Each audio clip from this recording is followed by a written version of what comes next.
Glad to have you all here with us this evening.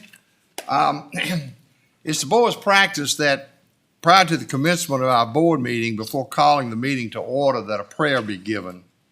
The board member who delivers the prayer may make reference to his or her own religious faith, just as you might refer to yours when offering a prayer. We wish to emphasize, however, that members of all religious faiths are welcome, not only in these meetings, but in our community as well.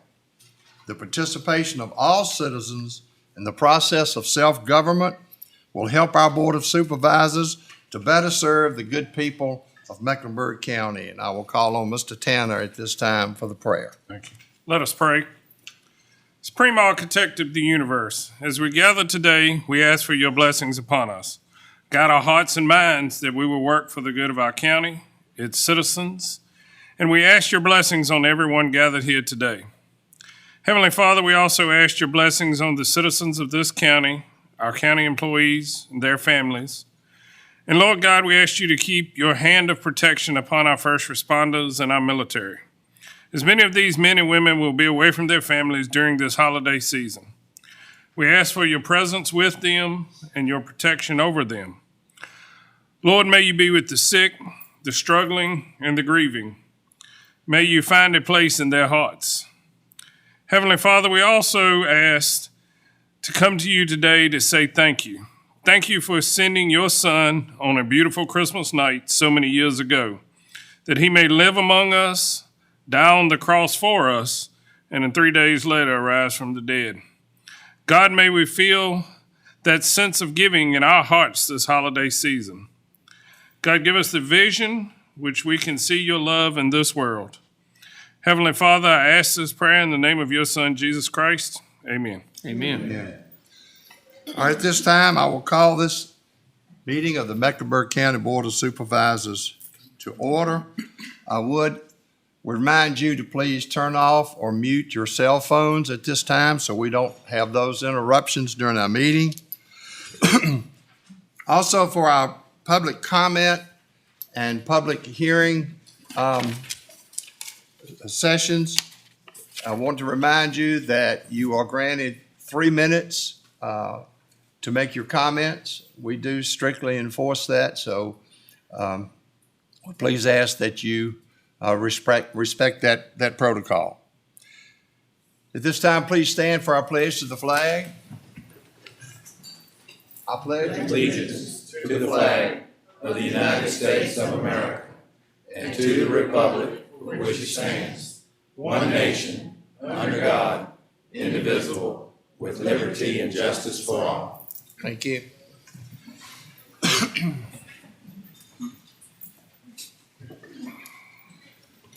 Board, you have in your packet the minutes of the November 1st, 2021 meeting. If there are no corrections to those minutes, the chair will entertain a motion to approve them as presented. Mr. Chairman, I motion to approve the November 1st, 2021 minutes that presented.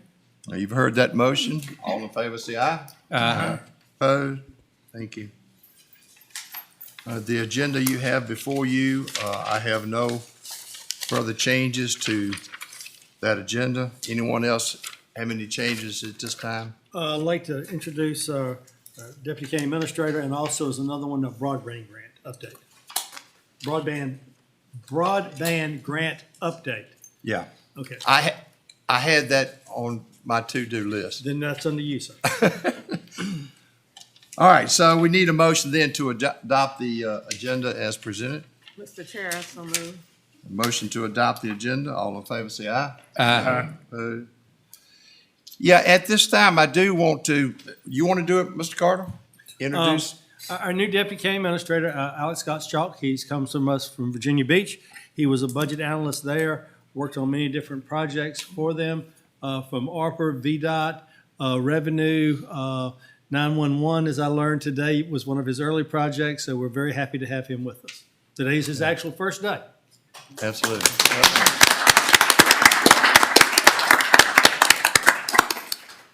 And also tonight, we have with us Ms. Jennifer Bowen.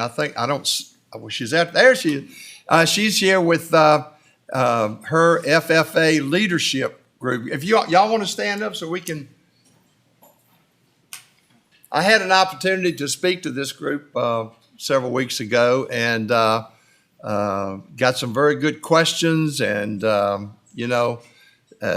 I think we can be proud of these young people as being future leaders of our, not only just our county, but our country. So welcome, and hope you enjoy the meeting, and we'll try to keep everybody in line, okay?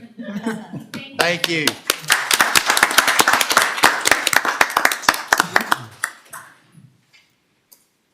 All right, this time we're going to go to our public comments session. Mr. Carter? We have a long list. I don't know if people signed up for this who want to speak at the solar section under those public comments or separately. So I'll call the list. If you want to, we will have public hearing also for anyone who wants to speak on any of the zoning matters under those matters. Okay? Joyce French? I'm under, zoning. Okay. Jeannie French? Jeannie Inge, I mean. Sorry. Well, thank you, Mr. Carter. I'm here for the zoning Okay. Laura Wilson. for solar. Okay. Laura Huber. Solar. Okay. Ross Huber. Okay. I thought so. That's why I thought I'd ask that to clarify so you didn't go, well, I already spoke on something else. Blake Cox. Greg Gordon. Judy Brothers. Zoning, solar. Brandon Estes. Marvin Carson. Carlos Davis. I hope this is right. E.B. Lee? E.B. Sure. Okay, that's it. There's that. John Jansen. Skylar Zunk. And Money Hightower. So then no one wanted to speak on other matters other than the zoning, which will be coming up next. Good everywhere else. Okay. All right. So moving on then on the agenda, our next item of business is a public hearing to consider application to amend the zoning ordinance, Article 20, solar. Mr. Hendrick? Application by the Mecklenburg County Planning Commission to amend Article 20 solar ordinance to add the following. 20.11 large-scale solar facility to be located outside of any identified growth boundary or not within 1 mile of any town boundary. The area within which all construction, fuel storage, grading, and related activities for the utility scale facility occurs will be no more than a total of 500 acres. A utility scale solar facility will not be located within 2 miles of another approved constructed utility scale facility to mitigate the impacts related to the scale of the use. Utility scale solar facility will be located on brownfields and not on prime agricultural land. Under 20.11, the Planning Commission decided to strike number 4.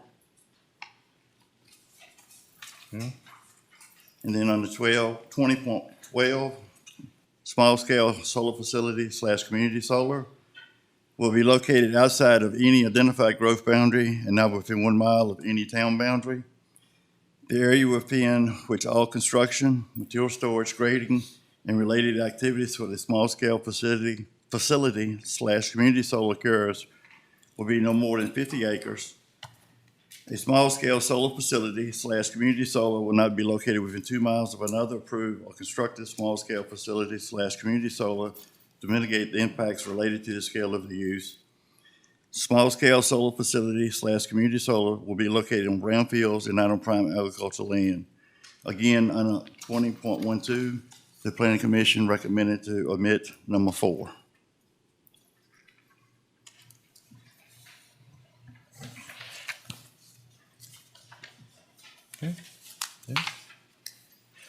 Mr. Carter, do you have any comments this time? Yes, sir. The county attorney is on the phone. He's not able to be with us tonight, but he did review the solar section, and he has made a couple of recommendations. The phrases large scale and utility scale are used interchangeably in the industry, and the ordinance defines utility scale. It doesn't define large scale. So he has recommended that we try to stay consistent throughout the entire ordinance and just use utility scale, scratch the word large here.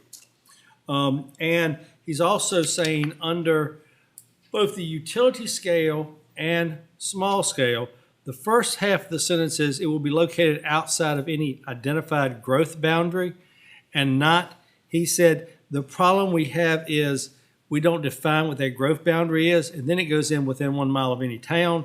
It was thought that that was referring to the same thing, so he said, since the growth barrier is not defined and we already have a distance level, that we just take that out, so it would say a utility scale solar facility will not be located within 1 mile of any town, and the same thing with a small scale. That way they're being consistent on both and you're not trying to repeat or use an ambiguous term. Finally, he's looking at referring to small scale solar / community solar. Since we don't define community solar, that's really a term that's used in the industry. State law does define small scale, so we would just take out the word community solar and just leave it as a small scale facility or a large scale, utility scale facility. So those would be consistent throughout. Those are his recommended changes to that. There was just some wording in trying to wordsmith these and get them a little cleaned up better to things that we actually have terms for and definitions for.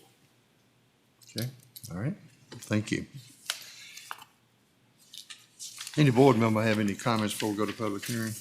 You know, Mr. Chairman, the only question I had, and I spoke to Mr. Carter a little bit about it, was under both of these, it says, like for the first one, it says number 3, a utility scale solar facility will not be located within 2 miles of another approved or constructed utility scale solar facility.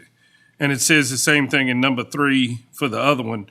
My only concern is if it's done the way it's written and you approve these, that basically is nothing in here stopping a small scale solar facility from being built right next door to a utility scale one.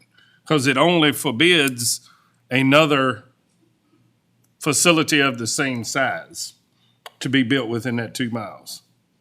That's my only concern that I've seen in some of the wording and stuff they've cleaned up, but just that if we are to approve it and, you know, a small scale one could be built right beside a utility Gotcha. scale one or vice versa. Gotcha. You agree with that, Mr. Yes, Carter? sir. Based upon those wordings, I don't think anybody had thought of that. That is something that could be addressed in the future. But that was not really, I think, contemplated by the Planning Commission. Would you agree, Robert? Right, okay. All right, any other comments? All right, at this time, I declare the public hearing to be open to consider the application to amend the zoning ordinance, Article 20, solar. Anyone wishing to speak to this matter, please come forward at this time.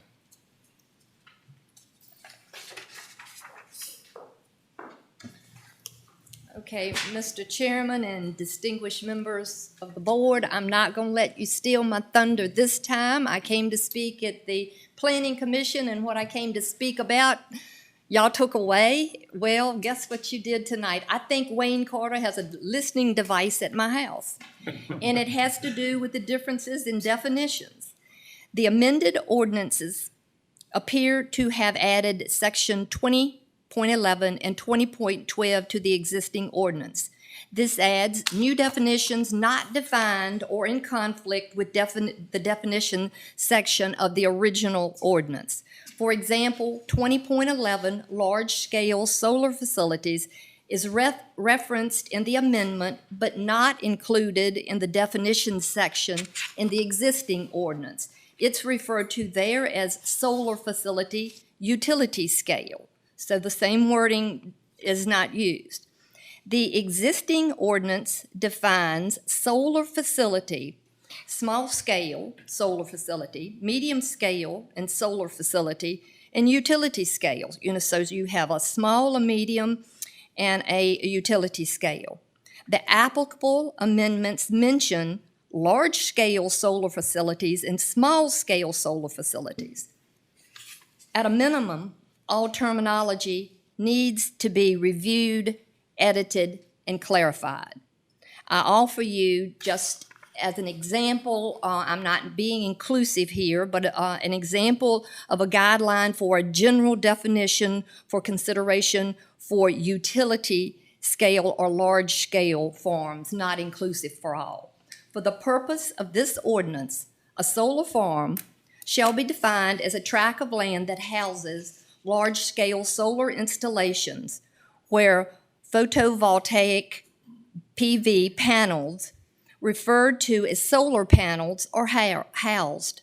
A single solar facility, utility scale, shall consist of one developer or development partnership and shall not exceed 500 acres exclusive of buffers, wetlands, and land breaks. A single utility scale facility may be on multiple tracts of land that are adjacent to one another. And I ask that you please take this into consideration. And I'd love to discuss this with some of you. I haven't been able to. I tried to reach you, Tom, but unfortunately couldn't. But I think that if we could just have a little time, we could take the comprehensive plan and this ordinance and blend it and protect our county from untethered development and make it possible to have still solar farms that would be very beneficial to the county and to the residents. And I am very interested in seeing us to pursue this and that we think about what we're doing. I said, don't throw the baby out with the bathwater last time. This time I'm saying what Elvis said, only fools rush in. Thank you. Thank you.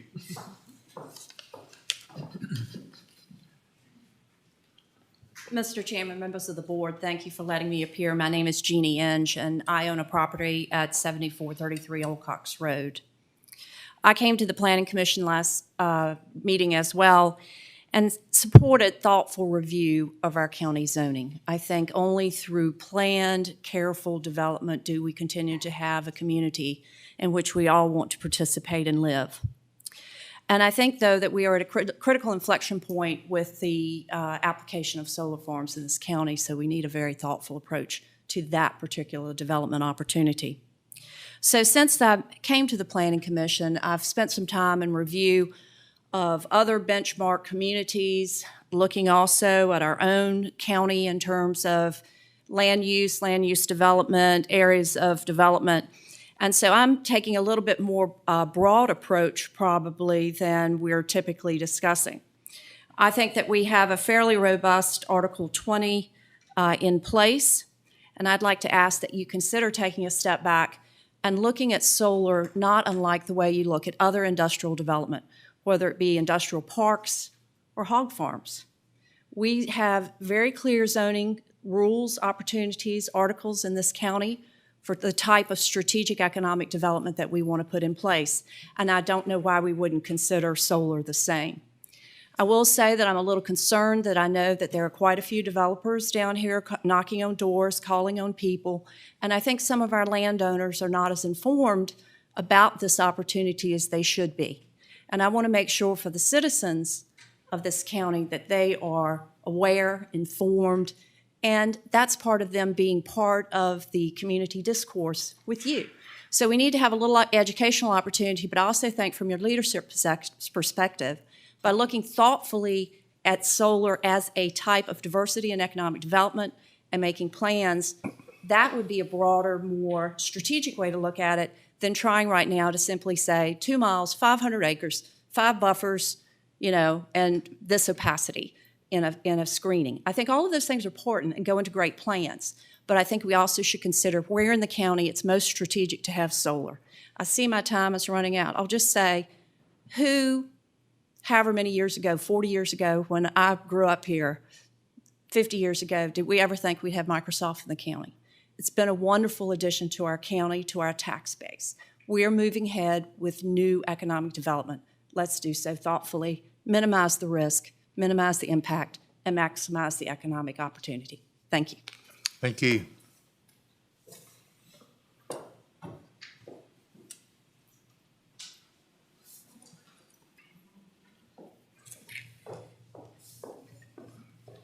Good evening, Mr. Chairman. Good evening. And members of the board. My name is Laura Wilson. I'm with Dominion Energy. I'm in Richmond, Virginia. I appreciate the opportunity to speak to you all tonight. I also was at the Planning Commission meeting, And at the meeting, I read out a list of all the economic benefits for solar for your community. I won't read those now, but I think you know them. Solar siting agreements, increased taxes, revenue share that you have adopted. And I think what we are here to ask you tonight is that you oppose this amendment. And the reason is it seems very arbitrary, and you may be not considering a project that would otherwise be very beneficial to your community just because of an arbitrary number, 500 acres or 2 miles. We understand that solar's new. It's new for us too. Let's be real. We haven't built that many solar projects. We built Grasshopper here. We had some problems with it. I'm sure you always say we had a lot of problems with it. And we own those. We're learning. We're all learning. We feel like we tried to address the issues as they arose, and we're willing to continue to address those issues, or any issues. For instance, I think there's probably not enough buffer has been felt by some in the community, and we're willing to put some money up to build some more buffers, or to talk about any other issues you still see. Based on our experiences with building projects, we have updated our stormwater control restrictions. We've decided now that wherever possible, we're going to use natural buffers, so we're telling landowners not to clear the boundaries of their parcels before we build, even if they're a timber operation. We'll pay them for the timber to keep that natural buffer. We're not going to have what you see in North Carolina. I know many of you drive by the project in Oxford, and that project makes me cringe. And on a personal note, I can tell you that last winter I buried my in-laws in Burlington, North Carolina, right next to a solar project, unbuffered, and that's what gives us a bad name. It just makes me sad. We have no intention of doing that. So we know solar's new. It's new to you. It's new to us. We would like to work with you, continue to have these developments considered with your special exception permit process, rather than just, as I said, the arbitrary 500 acres. We have long-term roots that will continue, and we intend to be a good neighbor in Mecklenburg. We have customers, employees, and investors who live and work here. And in order to do that, we have to be good stewards of your local land and thoughtful neighbors. So again, I urge you to vote against this amendment. Leave just solar amendments, applications up to your special exception permit process. Thank you. Thank you.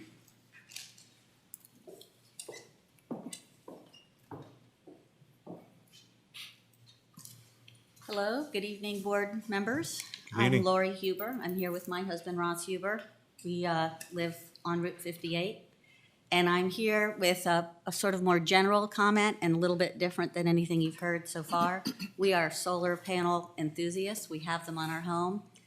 We have had them on our home here since 2013, or on our property since 2013.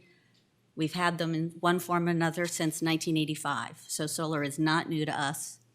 We are in favor of on the roof or on the property, local solar. That eliminates or reduces the need for the utility scale solar farms. We realize it's not practical for many, many people. They may not be interested in it at all. And that's why the next best thing is the community solar size of a solar farm. It eliminates the cringe factor of the acres and acres and acres of huge, nothing but solar panels before you. It eliminates the problem with the perception of taken farmland. I'm supportive of people doing what they want with their own land, but the community solar, the small scale for the people who want solar panel to be a part of their everyday living experience, but they don't have to put it on their roof. They don't have to afford it. They can buy a share in it.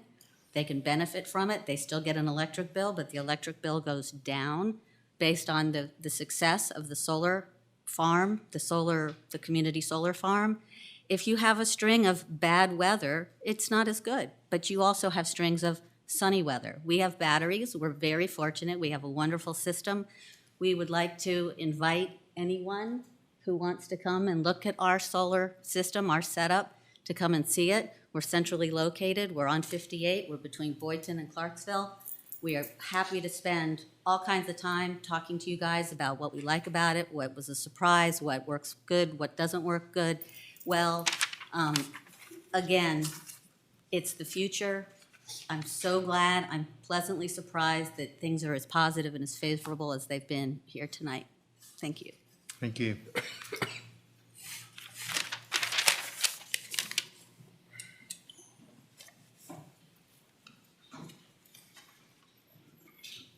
Good evening. Merry Christmas. Evening. Almost Christmas. All right. My name is Brandon Estes. I live on 31257 Highway 49, Chase City, Virginia. Is the juice worth the squeeze? That's the question I propose. Property rights are important and integral to a free and prosperous society. Some individuals assume, though, that questioning the viability of a large-scale industrial solar facility equates to denying property rights. The words, "as long as you are not affecting other people," are key to the Constitution that we have and the rights that it recognizes, right?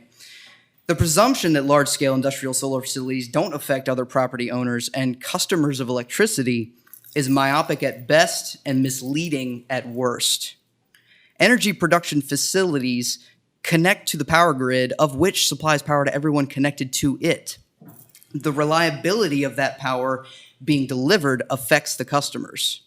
Large-scale construction sites that fail to contain runoff of topsoil affects local rivers, tributaries, ecosystems, and the, excuse me, sorry, lost my spot.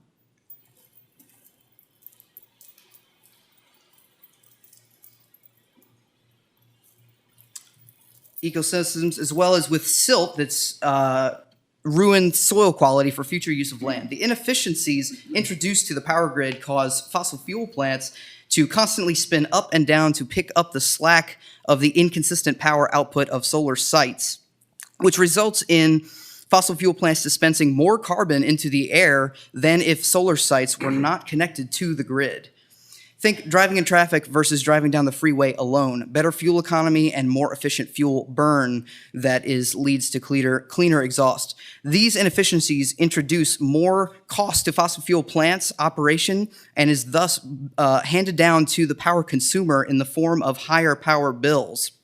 Battery backups are said to be the solution, but lithium mining is terrible for the environment, and local fire departments will need special equipment and training to deal with the possibility of large-scale electrical fires in those tractor-trailer size battery backups. Additionally, disposal and the end service life is a concern, being that solar panels and batteries are volatile and toxic to the environment and by law cannot be disposed of in the state of Virginia. So, does solar offer something to make up for these downsides? Jobs? Seems like all the companies building these are bringing in workers from out of state. Tax money? Well, frankly, nothing against anyone. The people of Southern Virginia aren't going to benefit from local government tax revenue because last I checked, local government hasn't been able to do anything successfully to lift anyone out of poverty in this area, unfortunately. The free market is the only thing that can truly do that, which means that we need value-added industries and, I'll have to interrupt you. Your time is up. well, last I checked, we weren't allowed to come see anyone or speak to anyone thank you. for months. All right. And so Thank that you. sounds like taxation without representation to me. You got 3 minutes of representation. Thank you. Oh, really? Okay. Thank you very much.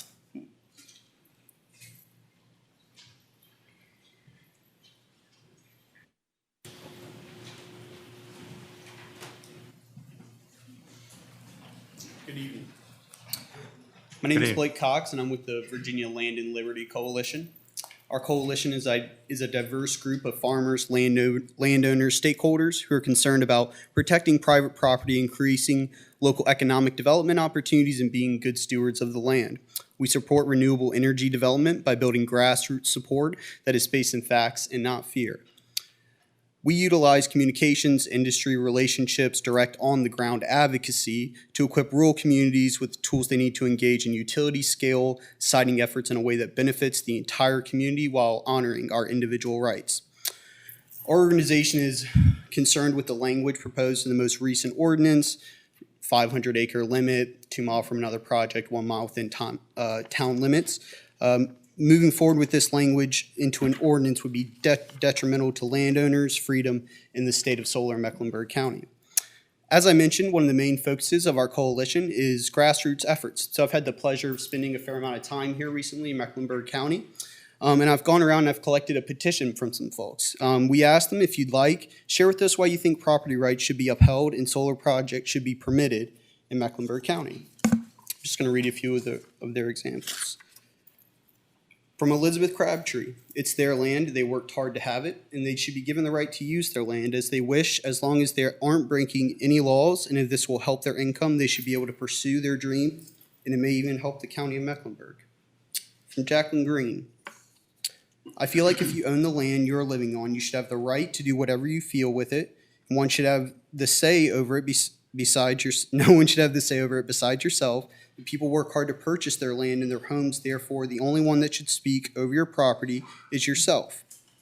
From Bill McBride, I believe land on which I pay taxes should not be precluded from any legal activity, especially if neighbors or adjacent owners do not have a problem with that activity. This is a petition that's signed by over 50 people here in Mecklenburg County. So straight from the constituents all of you represent, it's evident there is a loud voice here for solar here in Mecklenburg County. We urge you to move forward in the consideration and approval of solar developments in Mecklenburg so landowners may move forward with these projects and the benefits of economic development may be fully realized by the county. Of course, we consider each project individually on its merits. The county has a potential to be a leader in Virginia for responsible solar development. Thank you. Thank you.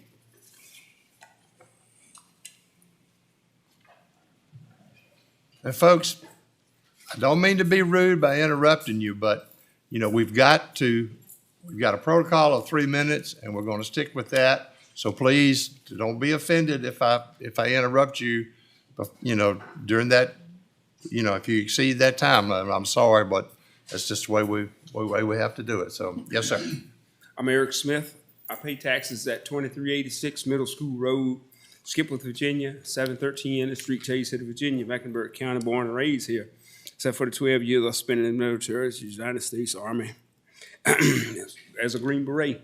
I come back here, I like to enjoy nature, look around, but it's hard to find anything. There's man-made structures everywhere, and they're bringing in the solar panels and this and that. And my question is, how does the citizen benefit from that?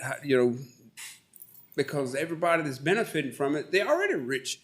The guy that sold all that stuff up here on 49 between Victoria and Chase City, he's a multi-millionaire before he sold that land.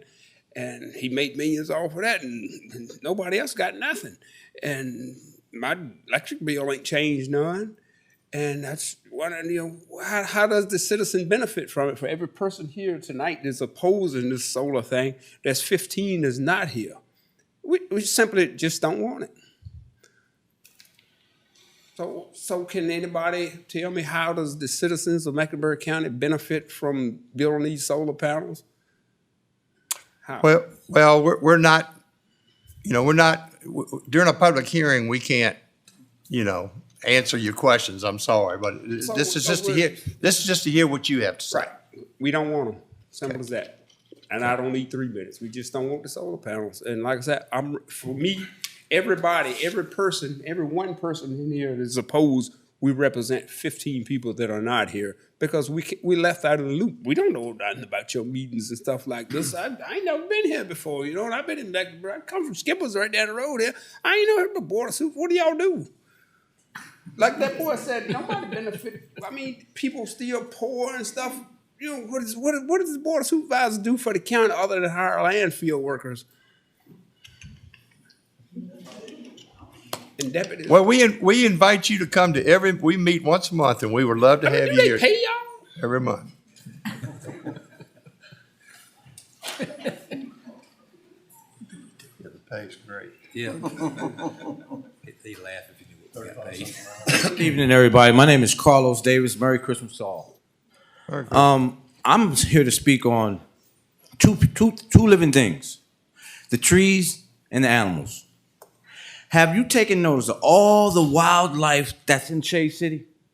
You got hundreds of deers all on the streets because the solar panel have cut out all that stuff up there where they built them at and ran all the wildlife into town. There's no deers for the hunters to kill. The big ones anyway, they hanging all around behind the house. You got bears turning over the trash cans. You got coyotes running everywhere. The wildlife, I mean, they have nowhere to go. The trees. If I had $1 for every log truck that I counted coming through Chase City, I'd be a rich man. All you smell is pine, pine, pine, pine. The berries, the fruit trees, the everything, they gone. You can't just replant pine and think that's gonna solve everything. You feel me? And the solar panel, I was the very first person they hired when they came here. The Grasshopper Project. I got hurt. I got injured. And 3 weeks after I got injured, guess what they did? They fired me. I had a steel door to fall on my head. And if I wasn't lucky and I wasn't strong, I'd be a dead man right now. Mr. Monty Hightower, I got love and respect for him, but it was in his building that door fell on me. And since then, I have problems with my neck. I have medical problems. I just got out of the penitentiary, so I don't have any insurance. But now that I have these issues, who's going to take care of me? Nobody. And as far as the solar panel, it's not benefiting anybody. They're rich already. They're rich. Nobody's light bill went down. Nobody's nothing went down. It's only benefiting the rich. The rich stay richer. You see what I'm saying? And that's wrong. Y'all should be ashamed of yourself for even doing anything like this, man. Have you taken notice of all the wildlife? They're everywhere, man. All over town. Bears throwing trash cans everywhere. Really, it's bad. And we have to do something. I graduated from school right here. I went away for almost 20 years. And when I came back, I see no change. So I, like you, if you don't have any ideas or anything that's going to help everybody, man, listen, we need some help here, man. And I'm dead serious. Y'all know what the problem is, cutting all these trees out and running all these animals into town. We can't do nothing about it. Imagine what's going to happen 10 years from now. And that solar panel, the land, even 20 years from now, it's not going to benefit anybody. You can't use it anymore. It's just like a landfill or a cemetery. You can't build nothing on it no more once it's gone. You can't do anything for it. Y'all shouldn't do this, man. Pick another town to do this in. Mecklenburg, we don't want it. Go to Lunenburg. Go somewhere. Matter of fact, the landowners who's selling this land, they don't got no panels around where they live at. Mac Bailey live in Keysville somewhere. Not one panel is where he from. Not one. All right, thanks, sir. Thank you.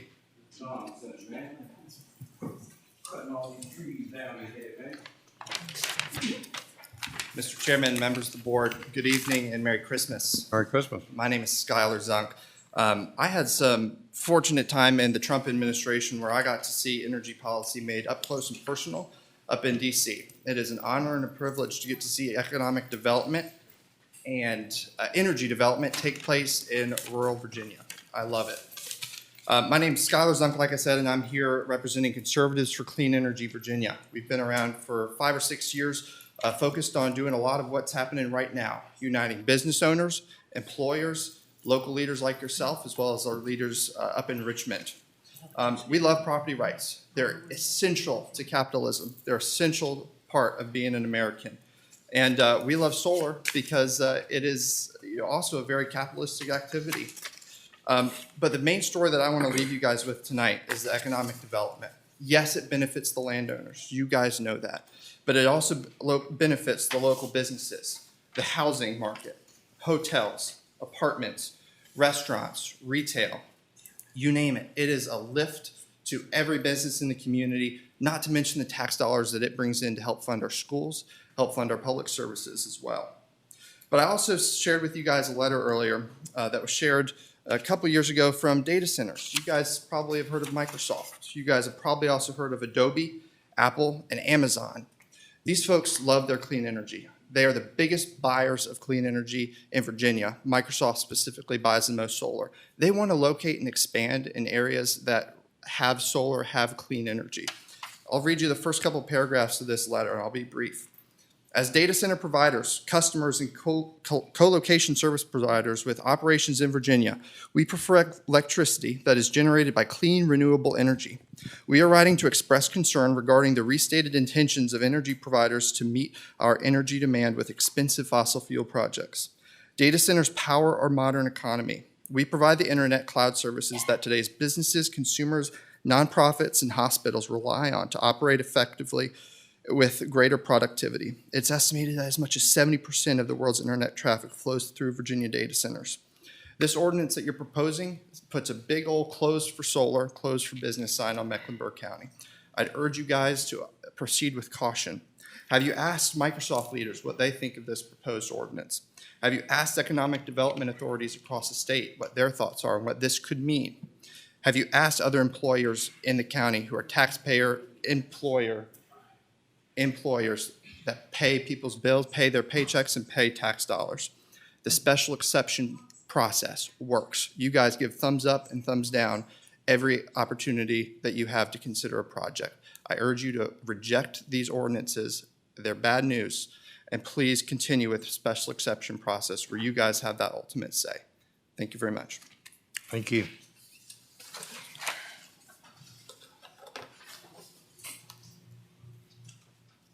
Hello, Hello. I'm Judy Brothers with Friends of the Meharon River, and I live in Chase City. And I support the tightening of the solar ordinance. We all know the definition of insanity is doing the same thing over and over and expecting a different result.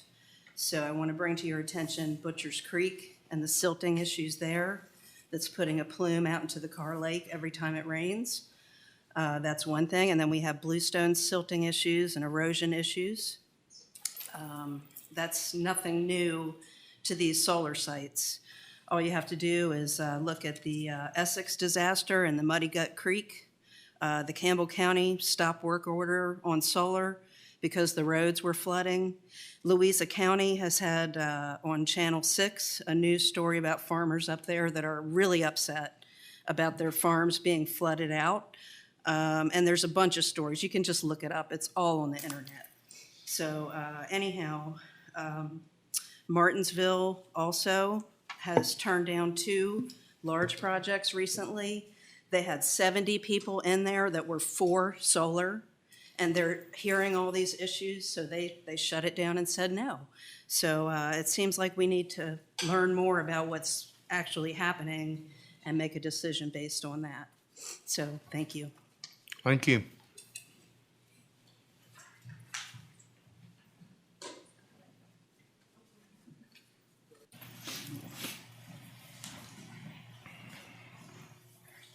Evening, Greg Gordon from Clarksville. Nice prayer, Mr. Tanner. Thank you. Congratulations to the FFA. I served in the FFA, several offices up to president, 1980 to 85. Parliamentary procedure, team. You pick a topic, you get to discuss it, you get to vote on it and approve it, do whatever, but you discuss it. That's the main thing properly. I'm here representing the concerns of all the citizens that own a land parcel, a tract, or a small to large farm or farms. My concern is that these zoning ordinance amendments, in essence, are stripping away the opportunity for the landowners in this county to have a fair chance to have their projects heard objectively.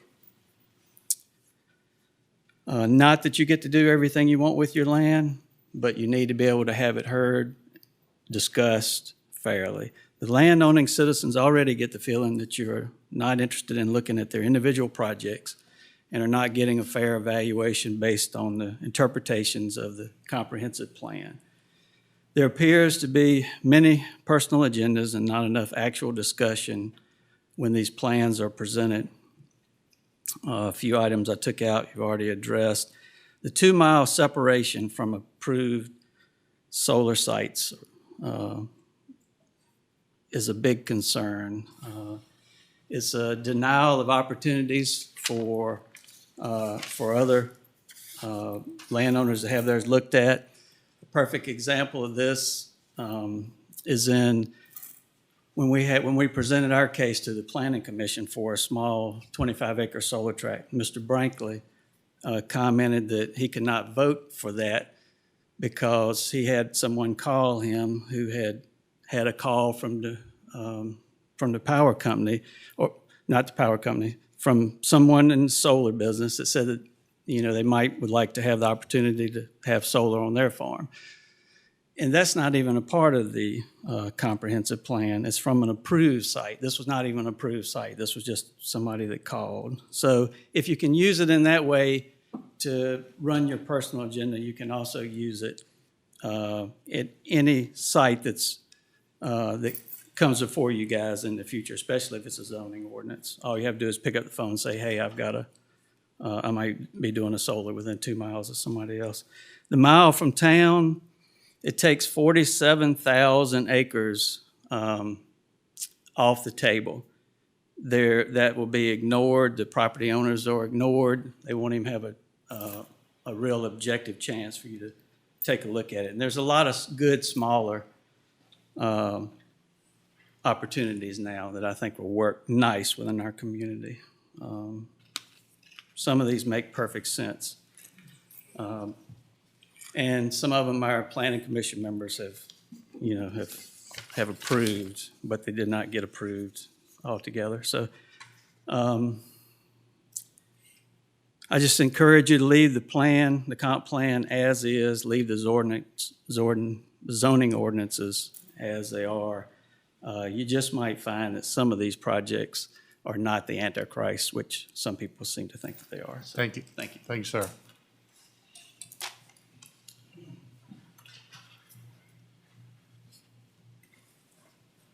Anyone else?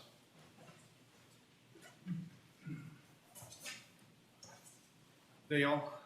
My name's Alden Farringer. I'm the mayor of Chase City. Just wanted to say on behalf of the town of Chase City, I spoke with the town council on this issue, and ultimately, we're in favor of landowners being able to figure out what they want to do with their land. We don't want to see the restrictive language that we see in this proposed amendment. What we want to see, though, is these special use processes being used. We have seen solar done poorly. I'm not in favor of cutting down large swaths of trees myself, but that's kind of neither here nor there. We have seen runoff going into the water systems. We don't want to. We have appreciated the opportunity to work with Long Road Solar and just kind of discussing this with them. And we appreciate companies that take the time to hear citizens' input and figure out how much of a setback we want to see. How much, like a cleaning station for tires and trucks to keep muds off of our roads, cleaning stations for workers' boots to keep mud out of restaurants. We appreciated those kind of talks. Talks about just being a partner with the towns that you're in. Not just coming here, making a quick buck and going, but actually being a part of the community that you're putting these solar plants up in. So we would like to see just the opportunity to be able to have those conversations, not anything that just says it's a foregone conclusion that solar is not happening in Mecklenburg County anymore. We want to see it done intelligently. We don't want to see our towns surrounded with it so nothing else could come in. We want to see it done right. And we think we can do that, but we'd like to see the restrictive language come out. That's all I've got. Thank you very much. Thank you.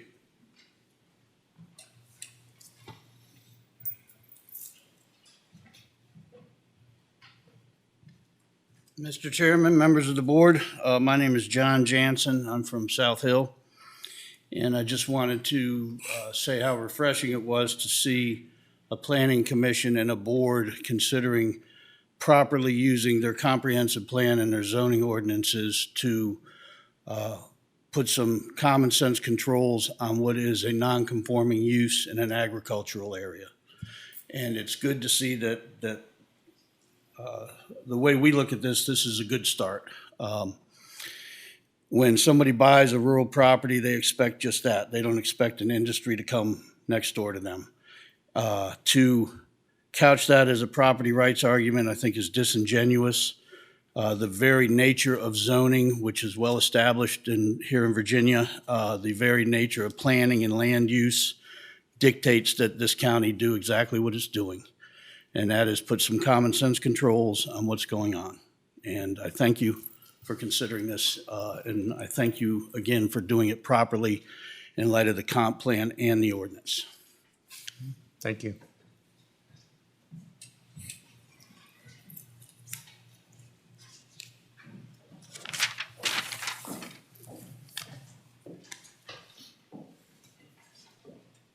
Good evening. Merry Christmas to the Board of Supervisors. I'm here to object, and I keep the ordinance like it is, and I'll tell you why. Nobody here has took the time to look at the effects of what solar is doing down in the future. Right now, it's a new thing, and everybody's excited about it because it's green. Well, California was the leading of solar. They have a problem. They didn't foresee how to get rid of the panels that have their life gone out of them, the batteries that it collects. They have to get rid of them. But in Europe, they did the same thing. But now, the construction people that install any kind of solar in Europe, they have to have the provision of how to get rid of the waste. In America, there's no 1, 2, or 3 companies that take the waste, they ship it overseas because we have no facilities here to take it, to recycle it.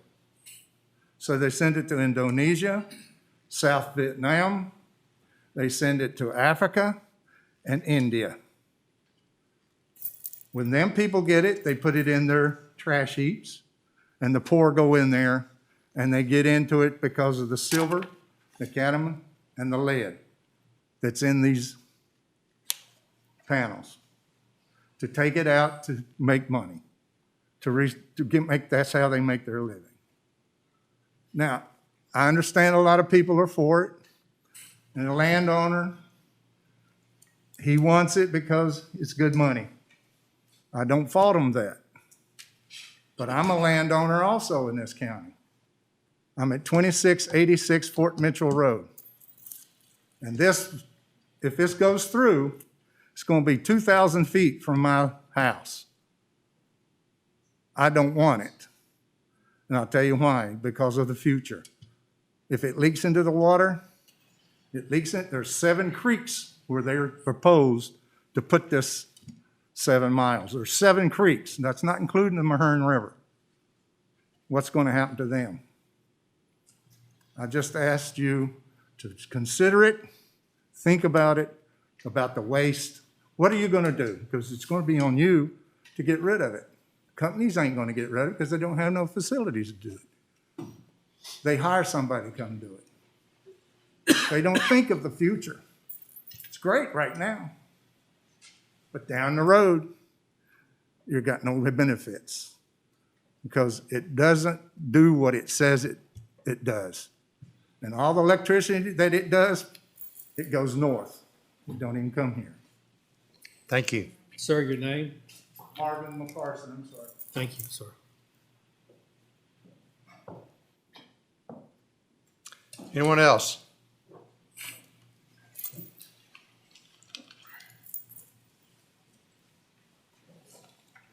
Chairman and members of the board, my name is Monty Hightower, live at 247 Autumn Lane in Chase City. I would ask that you table the zoning ordinance and amendments until y'all can do more research into it. I feel like that the restrictive language in this ordinance, you're artificially setting rent prices which landowners can get for their property.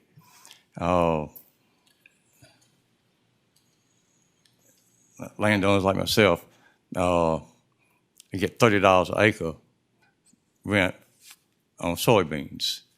Now, if I could rent it out for a solar farm, I'd be getting anywhere from $750 to $1,500 an acre, depending on the use of it. That's quite a big difference. So I would like for y'all to take that in consideration, that what y'all are taking away from other landowners. I feel like the ordinances, as they're written, they're not fair to the landowners. how would the farmers feel if y'all set limits on how much percentage of the field they could plant their crop in? And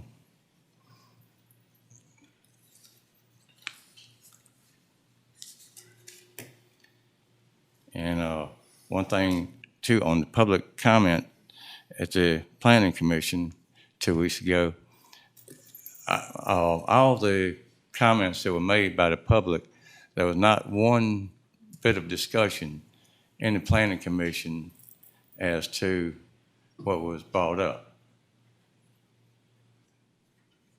So I'd like y'all to take that into consideration too. And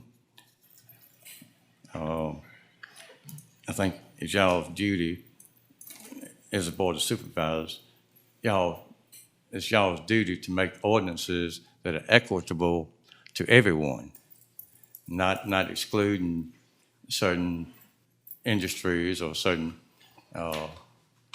individuals or whatever. And so, thank y'all. And thank you. Anyone else?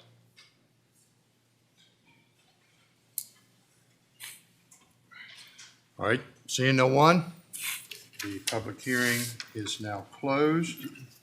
Now, Board, to address this amendment application, we have to adopt a resolution.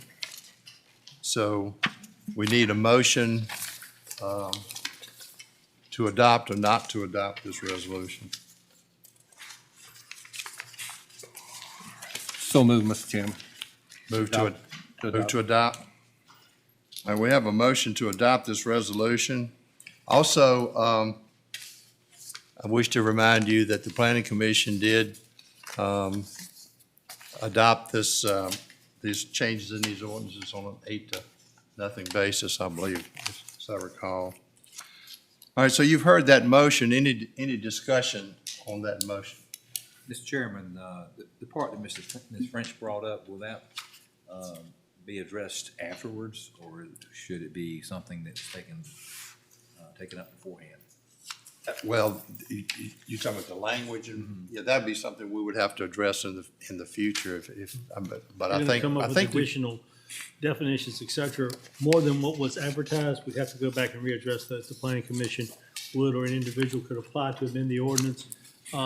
They could then come forward with that, but you could only make it more restrictive, like the Planning Commission did, and take out sections versus adding additional things from what was advertised, sir. So, for example, the Planning Commission had advertised number 4, which required it only on brownfields and not using any agricultural lands of significance or importance. That was taken out. You could do that. You couldn't add that after the fact of what was advertised. Right. Okay. So you're saying that language can't be added at a later date? It could be added at a later date. It could be added tonight. You'd have to go back and re-advertise before you could add anything additional tonight and go through the public hearing process. Okay, so you go through the public hearing again? Yes, sir. You'd have to go back through that again. Mr. Chair, I think we need to get it clear now. We need to get the language straight, excuse me, and also the terminology, because we're sending the wrong message. Get it straight first, then vote on it. Thank you. Well, I think we've pretty much addressed the terminology in this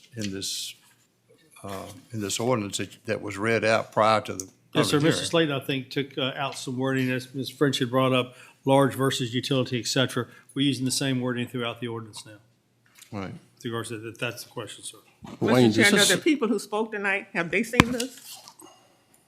The correction? I can't answer that. I don't know. We read it out tonight, Ms. Lundy, but no, We read it it actually out is more tonight. restrictive than what was advertised by the Planning Commission in the paper. But don't you think they need some time to read over it and think about it? That's a board decision, not a staff decision. No, I'm talking to the people ma'am. out there that came tonight. I think we're acting too fast. Any further discussion on the motion? We do have a motion on the floor. I do have a question. Wayne, does this affect small sites that are not contiguous they have to be applications of one, like if it's a 50-acre here and a 75-acre here, and they're not contiguous from each other. So that's where Robert, which way did he go? There you go, thank you, I couldn't see you for the board. That's his issue, but I think it does address those with regards to it. So if you have a 50-acre site, you can't be within 2 miles of the next site That's unless what's the good. application is made at one time. They'd have to be adjoining. Same development on the same parcels is different, but if you got one developer here and another developer here, it's not 2 miles apart, and it affects the So that does restrict the developer. If it's multiple developers, it does restrict that.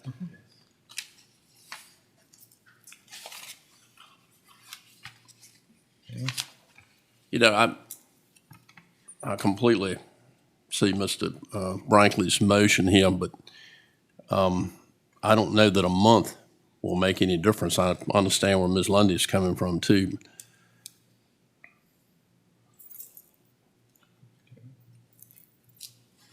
All right, any other comments? We do have a motion on the floor. May, Mr. Chairman. Mr. Hendrick, you were talking about what Mr. Jennings was referencing. So as these two are written, if there is a 500-acre utility scale one, can a 50-acre small scale one be built beside it? Why not? closer than 2 miles. But it doesn't say in here that that's restricted. It only says that another large scale is restricted from 2 miles. It does not say that a small scale is. And the same. Right. Well, and again, that's just my concern, that I would like to see us get the verbiage straight before we vote on it. And I understand Mr. Brankley's motion also. Completely. Like I said, I just want to see it all clarified so we do it one time and just have all the kinks worked out and all the definitions in the ordinance and the whole 9 yards. That's. Mr. Brankley, do you wish to move forward with your motion? No, I'll withdraw. I have no problem with that. If we can get the language straight. I don't think a month makes any difference one way or the other. Yeah. All right, so, all right, let me have a motion then that we table this resolution for further consideration at our next board meeting. Mr. Chair, I so move. All right, you've heard that motion. Any discussion on that motion? All in favor, say aye. Aye. Opposed? Okay, so that resolution is, zoning ordinance amendment is tabled. Next is an application to amend the comprehensive plan. Mr. Carter, is there any point in proceeding with that if we're tabling the? Well, you've got a public hearing. You can table it, but you have to hold the public hearing, or you have Okay. to re-advertise I the got you. public hearing. That's- So we would that's need true. to go ahead and move forward with the public hearing. That's true. With regard to that, and then if you wanted to table it, you could after that public hearing, sir. Correct, Robert? So, Mr. Correct. Chairman, I've got a question. Well, then we wouldn't have to do this hearing again. If you change this language, Wayne, like you're talking about, we got to go through this whole same exact process again with the planning commission and everything, right? Am I correct on that? Yes. Yes, sir. Okay. Yeah. I think maybe January may be too quick, maybe February. Well, I mean, we can always table it again, so. All right, well, you table it till we have, till you decide to Till we vote have on it. But if you're gonna go back through and have to re-advertise and come up with amendments, that would probably be February before it would be back at the earliest. I got complete respect for the planning commission, the work they do. I just want to make sure that we get, a couple of months. Right. Will not make any So it difference would to have get the to go back language to their exactly right. December hearing. They could then propose it for public hearing for their January meeting, which would be your February meeting, and that would probably be the earliest. Would you not agree, Robert? If I can get it done quick. Right. Well, we're not gonna rush. I mean, we'll table it until we get consensus that we So got it could be like we March, want but it. that's just for your knowledge, you know. Sure. Okay? If All that's right, what y'all so, want, yeah. so next then we have a public hearing on an application to amend the comprehensive plan. Mr. Henry?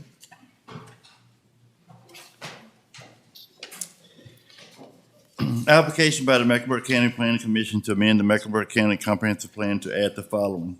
Under the land use development, small-scale solar facility / community solar, It will be located outside of any identifiable growth boundary and not within 1 mile of any town boundary. The area within which all construction material storage, grading, and related activities for the small-scale solar facility / community solar occurs will be no more than 50 acres. A small-scale solar facility / community solar will not be located within 2 miles of another approved or constructed small-scale facility / community solar to mitigate the impacts related to the scale of the use. A small-scale solar facility, community solar, will not be located on brownfields and not on prime agricultural land. The Planning Commission recommended to remove item number 4. Okay.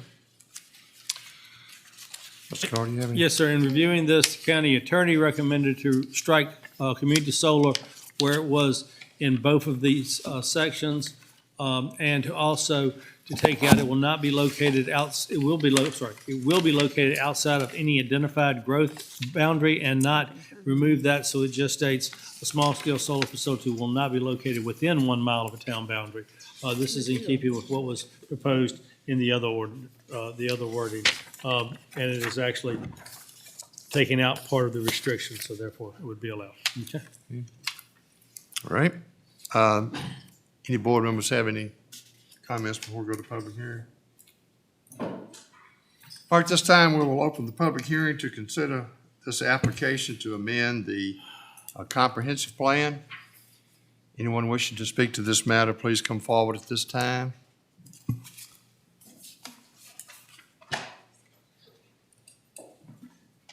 John Jansen, South Hill. Mr. Chairman, ladies and gentlemen, members of the board. Again, just the importance of having a comprehensive plan that reflects what the county wants and reflects the zoning ordinance. We spent millions of dollars on these comp plans and on planning and zoning, and this is exactly how they need to be handled. And I thank you again for considering it in that fashion. Thank you. Anyone else? All right, seeing no one, the public hearing is now closed. Board, I think these two matters are so interrelated. I would entertain a motion that we table this until we approve our zoning. So moved, ordinance. Mr. Chairman. Okay. You've heard that motion in the discussion. All in favor, say aye. Aye. Opposed? Thank you very much.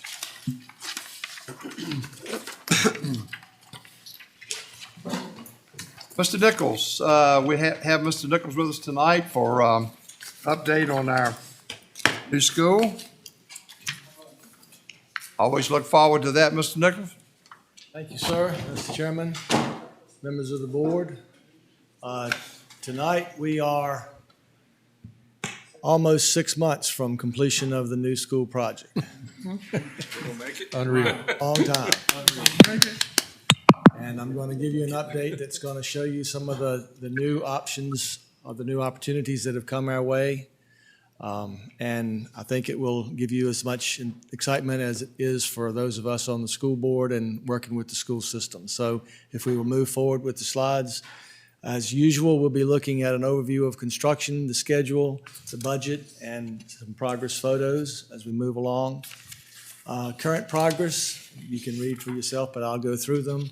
Roof deck is complete. Metal roofing is complete except for the administration area, and that's nearly complete. The fire suppression, low voltage, et cetera, are ongoing throughout the overall building. Doors are now being hung. You will see pictures that painting is actually going on in several of the classrooms. There's installation. We're installing curtain walls at front entrances. The site now has permanent power. The LPG gas tank, as you will see, has been installed, and as of today, they've actually got gas in them. Building, getting some of the moisture out, running through so that the work, if the weather does turn colder, as we've had some cold weather, but not enough to impact a lot of it so far, but we'll be able to continue work inside. Floor polishing has started in the high school classrooms. West and south parking lots are being paved. The athletic field lights are being installed. That's very exciting. And then the bus loop canopy is also continuing to be constructed, and you'll see pictures of most of these as we move forward. The final completion is supposed to be done by the 1st of August of 2022. Actually, we've gone through and looked at when we would begin getting the certificate of occupancy. As things are planned right now, that would be in July. And so as of now, we're looking forward to having a grand opening in the first Friday and weekend of August, which is something I know all of us would be looking forward to. So please don't plan your vacation right at that time for the summer. Completing the south parking lot pavement was done on December the 10th. Paving on the high school track on the 16th of December, which is coming up. Completing the startup for the boilers was taking place today, but should be completed by the 17th. Metal roofing in the central area by the Christmas Eve, and completing the lift stations on January the 14th of 2022. So all of these things are showing the final completion options. The construction budget is at $109,442,778. Each time I say that, I do need to remind everybody that that's the construction budget. There are other costs in this, which is why it was 152 and not 110. But this is the construction budget, which is on what we look for. The owner direct purchasing process is ongoing, and we're currently working on purchase orders for the auditorium seating, the bleachers, casework, and the gym flooring, which is all internal and very exciting. So moving to what everybody's looking for, and last year at this time, we had a video showing from when we broke ground to what was done at this point, which is the first year. So we'll have some pictures this time. This was an aerial photograph from a year ago, November of 2020. The next one is a picture of the site as it is now, 2021. You'll see the building practically complete on the outside. Most of the facilities on the outside are complete as well. And actually, if you were to look at a picture of that today, which we will have next month, you'll see a lot more paving and things going on there. So it's coming along very nicely. A closer view on the next one is likewise, hit the button again. Looking specifically at the building itself, you can see a year ago that where we started on the middle school gym and we're making our way around through the cafeterias and so forth, that we were just on those walls. I will go back and point out that where the auditorium will be was at that point still considered to be the local swimming pool for the whole project, which has now been completely emptied, and we now have an auditorium area in there in the central section. So we're very pleased with that. The roofs will not be gray and red. They'll all be gray at some point. The red is simply insulation component that goes on before the metal. And most of that is now complete on the middle school section as well. Moving forward, this is a picture from the front, and you can see that white section in the middle. That will also be gray, but that's the part that people have been waiting for so long to see what the roof on top of it. The next picture will give you an update of just how complete that is, much closer. Very pleased with that. That is the administrative section in the back. On the right side of the picture is the high school portion. Those are the main entrances, and that goes all the way back through to the cafeteria. Same thing on the left will be the middle school section going all the way back through to the cafeteria, and they're both coming along very well. In front, you see a main road, but there is another road that has not been able to be paved until just this week time because of the fact that there's so much construction with the various cranes and so forth that would have messed up the asphalt. But more of the road is there now. So moving on to the next picture. This is a picture from the back. It's very complete, I think very beautiful, and we're very excited and proud of it. You can see to the right side of the picture where the canopy that's over the bus loading platform or unloading platform is going in there. You'll see close-ups of that in just a little bit. Next picture. This actually is somewhat, I think, deceptive. It's the installation of the fascia around the building. But as we've looked at it being completed, it really does add a lot to the looks of the building. And as we go to the next picture, you'll see from the siding how much it adds all the way around. So we're very, very excited to have that part in there as well. Moving on. Again, this is showing you the place where the students will be dropped off by the line of buses at the middle school. That will have a roof on it and will come all the way down through the high school part. It's going to look very nice. We'll come to the next picture and you can see the way that it's being set up so that it's going to be very nicely done so that people will feel proud of it. Moving on, this is the paving on the middle school end of it for the middle school parking lot area. That's been completed now, and all of the paving really does add to the looks of it. So paving is coming all the way around and is going to look very good.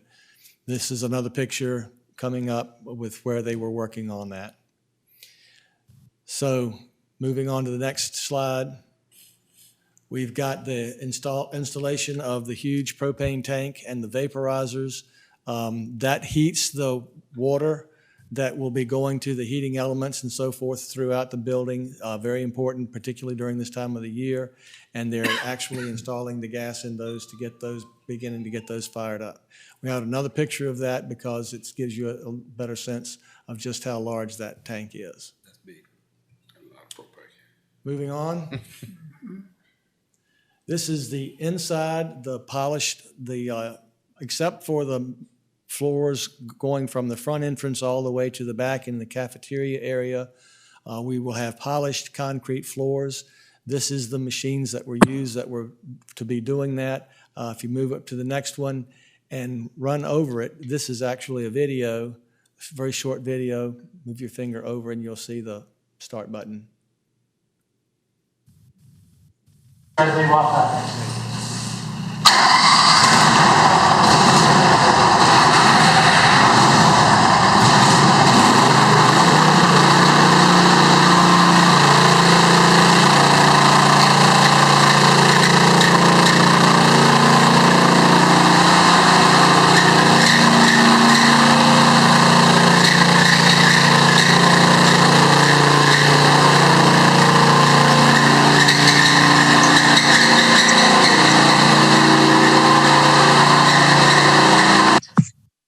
So underneath that machine, it's like files, finer and finer and finer sandpaper, almost not paper, but finer and finer that makes it polish very nicely. So it's good looking and inexpensive. Drywall tape and the floats in the cafeteria areas are going up. The cafeterias, of course, are going to serve the whole community very well, and it's going to be a great place. We've got the middle school and the high school. Several of you have been in to see that. So we're very excited about the way that that's going to look and be useful for the community. And the next one is a close-up of some of the work that's being done to make that look. When you see a house with the wall going up, you know it's coming close. So that's exciting. Moving on, this is an example of one of the classrooms. You can see the painting going on in the classroom areas. And again, another example of how close we are getting to the completion of this. Moving on. This is the walk-in freezer in the kitchen. We are excited because that serves both cafeterias. Hopefully we'll be able to store lots of it so that we don't have, as we're having now, deliveries being delayed, and so we don't have the freezer, the food to put in the freezers, but we're working on that. Here's the aerial view of the middle school baseball and softball fields. People have been commenting about seeing the fencing up around that, so that's looking very good. All of that actually has been sown with grass and turf, so it will be nice and green when the spring when it comes along. On the high school, moving on, you can see now the area that will be the turf not in the baseball fields has been sown. The lights actually, you can't see them as well from this picture, but lights have been put up on both of these. Beside the artificial turf, which is all in gray, is the practice field beside that. and all of that's been sown as well. And then they're building the buildings underneath where the stands will be for the main area for the football, soccer, and track. Moving on, there's a follow-up picture. It's a little bit closer of the area that will be the buildings for that, and as well as the turf, not the turf, but the artificial turf field. That's going to look beautiful. You'll see a picture of that in a minute. And then getting a little bit closer, this is actually the pole vaulting area for the track team that will be in that same area. And the next picture actually will show what that whole area will look like when it's complete, with the track going around it and the inside area for the Mecklenburg Phoenix. Moving on. The lights on the athletic field, hit it again. You can see the lights going up. I've got 3 of these pictures for you to get a sense of just how much of the field is being covered at this point. Few lights, but they're the halogen type. I've got one more picture that shows you how they're arrayed when they put those poles up. They are all up now, and the electricity's in place, so we'll be able to have lights if you live in the area pretty soon. Moving on. I think the last one, yes, this is just another view of the front of the building. So we're excited. We know that you're excited, on budget, on time, and looking forward to completing and continuing as we move on. Any questions? I assume you're, I don't know how much paving you got left. I'm assuming it's a lot, but I guess that window is starting to That close. window does get, we have, I commented earlier that last year was, I think, the wettest year in Mecklenburg County we had ever had, which delayed some things and a lot of lime. But this year, we've had nice, dry, sunny weather. Had some cold nights, but it's not been so cold in the daytime, so we've been able to get a lot more done than might have been thought, so that's helped us catch up. Very good. Any other questions? Yes, you said the 24th, it should be through with the roof. How much time they will have off for Christmas? The people that are working on the construction, Yes. they're, to my knowledge, they're going to be working almost everything except Christmas Day and New Year's Day. Okay. That's why they have up there the 24th, some of those things taking place. Okay, then question there, polishing the concrete floor, so it's gonna be slick but not too slick. It's right? going to be polished, but not Polished. too slick. Okay. Okay? You can see yourself in it, but you won't be able to slip up on it like ice. The kids be sliding and playing. Right. On slick floor, okay. We won't get our shoes wet. Okay, okay, They don't issue you ice skates when you go in. okay. Thank you. Thank you very much. Okay, moving on, Secondary Roads Committee report, Mr. Franklin. The Secondary Road Committee met on December the 13th, 2021 at 5 p.m. in the Board of Supervisors Conference Room. Members present, David Brinkley, Chairman, Claudia Lundy, Clancy Spain, and Sterling Wilkerson. Also present, Glenn Barber, Jim Jennings, Charles Jones, Andy Hargrove, Tom Tanner, Wayne Carter, County Administrator, Judy Sheffield, Assistant County Administrator, Alex, what'd you say your name? Last name was? Gotcha. He was there too. Deputy County Administrator. Gotcha. Kevin Smith, VDOT Assistant Resident Engineer, and Tommy Johnson, VDOT Resident Engineer. The chairman called the meeting to order. Mr. Carter stated that last month there was a concern regarding the Highway 58 Country Lane project in South Hill. Mr. Smith shared redactions of the proposed new traffic patterns. Left-hand turn lanes will require new D-cuts at the intersection since left-hand turns from 58 westbound and 58 eastbound will not be allowed as proposed. The board is concerned about left turns back into the town at Peoples Street. This would eliminate one cycle of the stoplight. Mr. Barber was concerned that we would only eliminate 60 seconds for millions in cost. VDOT will get the cycle times and present back. Mr. Jones questions when something would be done to the Highway 58 and Highway 15 South intersection near Clarksville. The matter has been sent to traffic for further study. Mr. Carter asked when Interstate 85 would get mile markers at less than 1 mile increments. The work is currently being staked. Mr. Brinkley stated that the town of Chase City is concerned regarding the intersection of Dodge Street and Highway 47. The project will only qualify for revenue sharing at this time. He also expressed concern on Wooden Bridge Road that it needs shoulders now that VDOT has leveled out the roads. VDOT plans to place stone on the shoulders and has asked for a traffic study to lower the current 45-mile-an-hour speed limit. VDOT gave their report, and contractors will be cutting some areas in the right-of-ways this fall. They expect to get the inmate crews back to picking up trash on the right-of-ways after the first of the year. The question of the speed limit in the RRRBP has been resolved, and the speed limit is 25 miles an hour as is posted. There being no further business, the meeting was adjourned. Thank you, sir. Budget and Finance Committee, Mr. Spank. Mr. Chairman, Board, I assume each person has a copy of the report. The Budget and Finance Committee met on Monday, December the 13th, 2021 at 5:30 p.m. at the Board of Supervisors meeting room. Number present, Glenn Spain, Chair Charles Jones, David Brinkley, Jim Jennings, and Sterling Wilkerson. Also present, Glenn Barber, Claudia London, Anna Hargrove, Tom Towner, Wayne Carter, County Administrator, Judith Sheffield, Assistant County Administrator, Alec Gotcher, Deborah County Administrator, Ed Taylor, Commissioner Revenue, Samuel Langford, Treasurer, and Ben Duncan, 911 Director. Chairman called the meeting to order. The card advised that the Circuit Court Clerk Office has received a grant for the Library of Virginia in the amount of $18,387.50 for record preservation. They are requesting a supplemental appropriation to the microfilming line item. On the motion, Mr. Jones, committee voted recommend the supplemental appropriation of $18,387.50 to the Circuit Court Clerk Office microfilming budget. The chairman would like to put that in the form of a motion. You've heard that motion. Any discussion?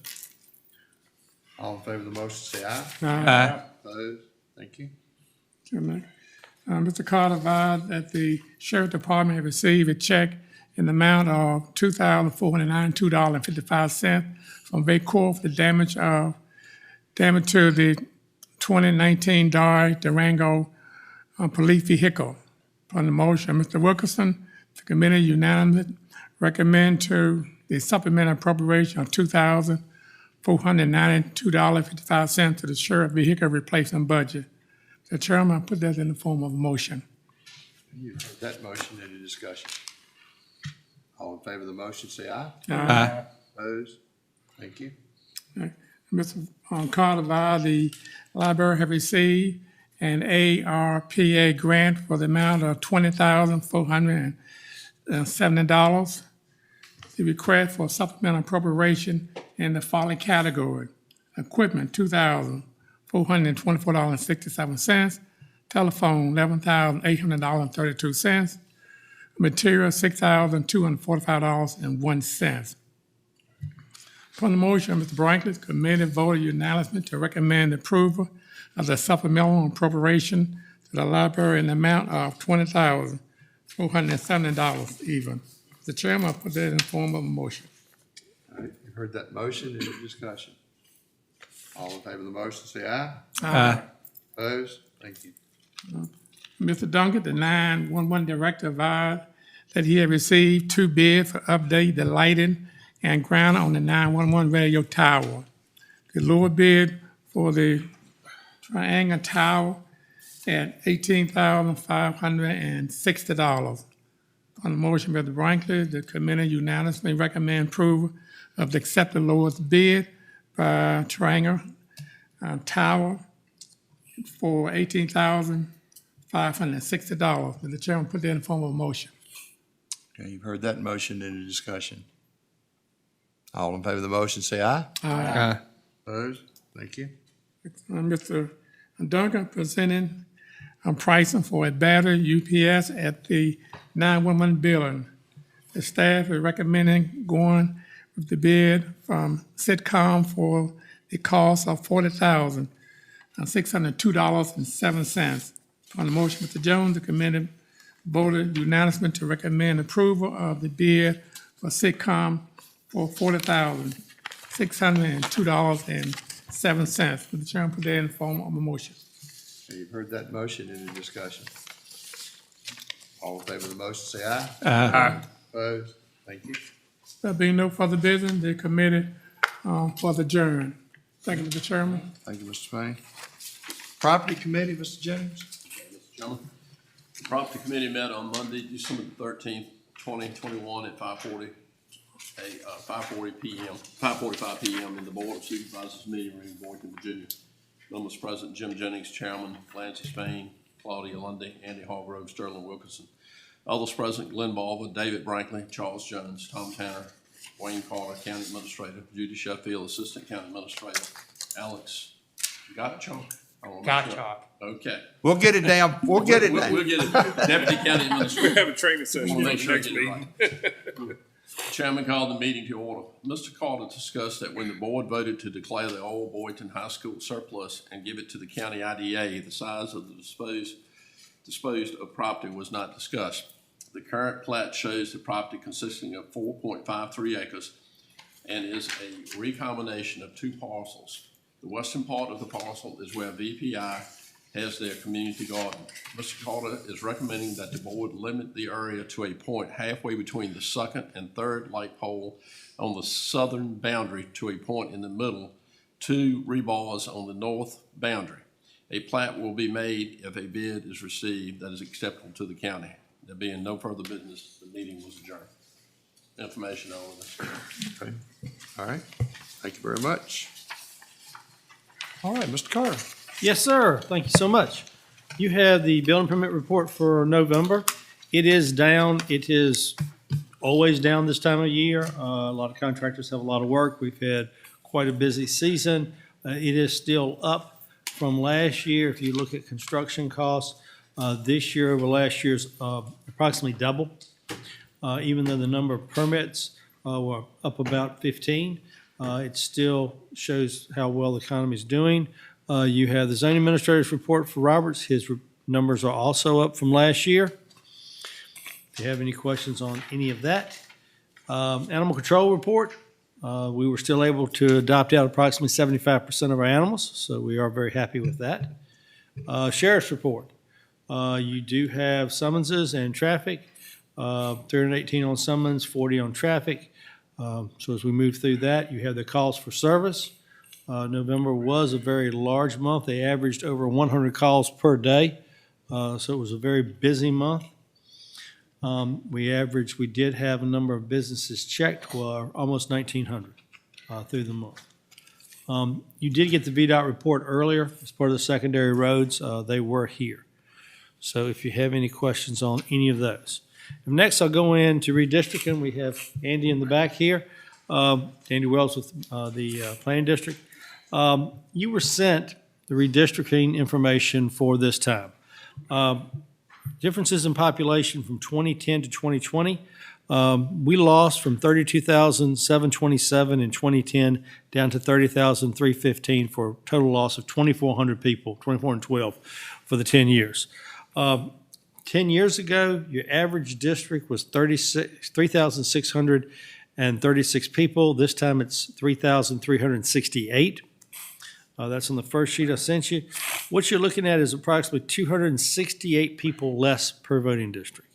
You have to remember that all of our districts must be within 5% of that optimum. So everybody's got to be within 5% of 3368 or a minimum of 3201, maximum of 3537. One reason why we haven't done anything to date was Andy and them just got back the last couple of weeks, the prison repopulation areas. That is a change from 2010. In 2010, we had both the maximum security prison and Camp 4. Now, what Virginia is one of just a handful of states across so far that are redistricting those people back to the district you were in Virginia only. If you were a Virginia resident, they're putting you back in that district you were before you were incarcerated. So what that means is they took out 270 people out of Jim's district because of the prison population. What it also means is They put a lot of those people back in other communities. We only lost 4 people from Camp 4 based upon that.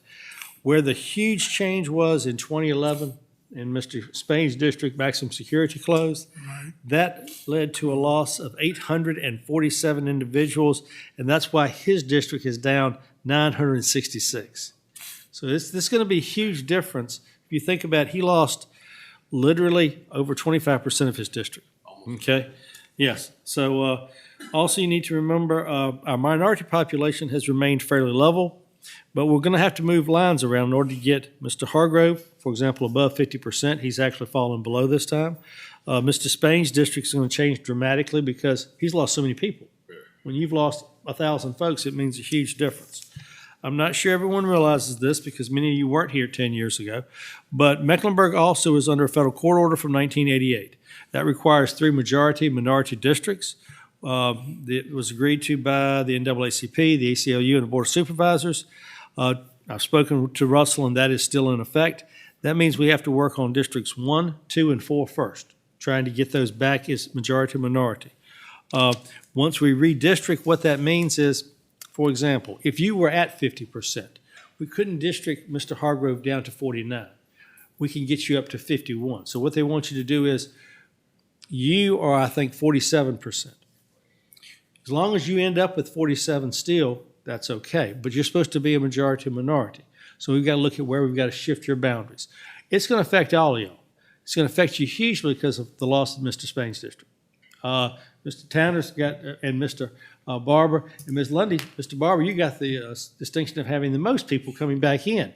Where exactly? I'm not sure, but we've got to look at that, whether those are new apartments, et cetera. Ms. Lundy, so we've got to move some districts around.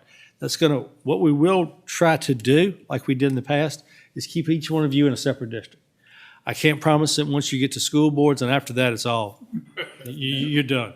Comes to planning commission, it just gets so much. You're going to keep us in our same district. We're going to try. That is the goal. That's what we did 10 years ago. That was one of the few things you told staff that we needed to work on. Last time, you all authorized staff to do this. Myself, I presented back as we made changes to you. There was substantive, showed you where areas were going. I would go back to each one of you and tell you. This time I have Andy to help me. Thank you. Bless you, my son. Take me on down 47 a little further.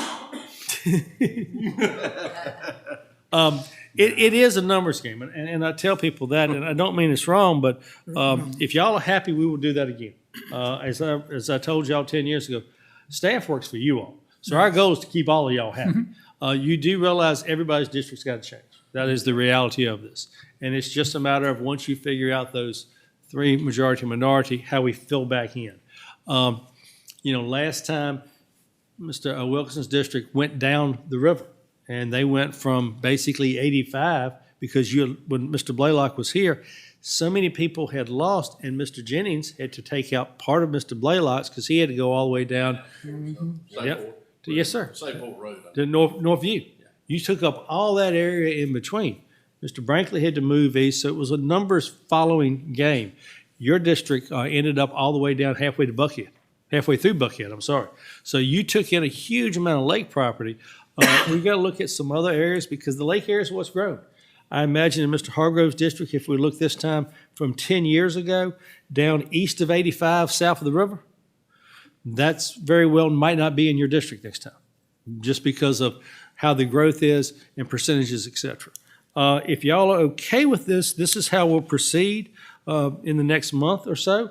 We are lucky in the fact that we're not on a time crunch this time. Every 20 years, we're under a time crunch to get redistricting done so that we can meet the next election.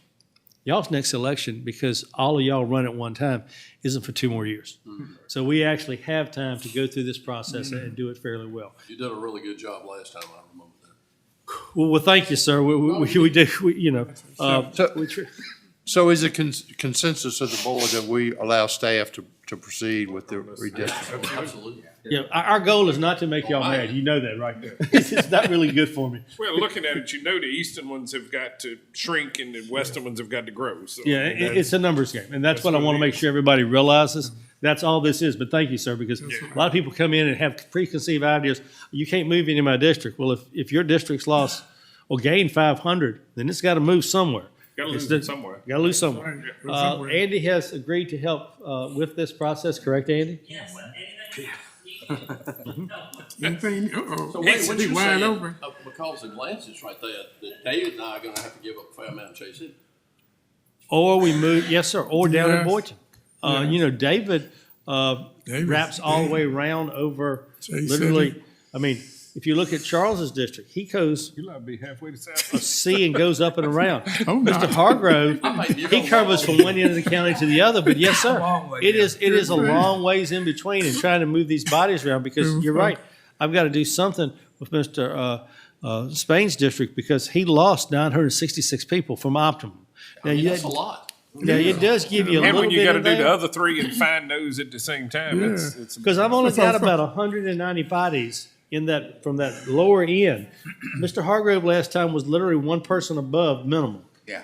Okay? I mean, that was, Mr. Spain's could very well be that this time, okay? I'm not trying to be ugly, but to try to get all of it is almost impossible. If you only got to get 750, that's a lot easier than 960. Right. So, I mean, that's the reality. You ended up with your western districts being probably the least amount of numbers and your eastern districts higher. So just wanted y'all to know that with regards to redistricting. We'll be presenting that back, probably something to you in February. It is halfway through December. It is the holidays. Mr. Spain, where did all them people go? Oh, thanks. It went to another jail.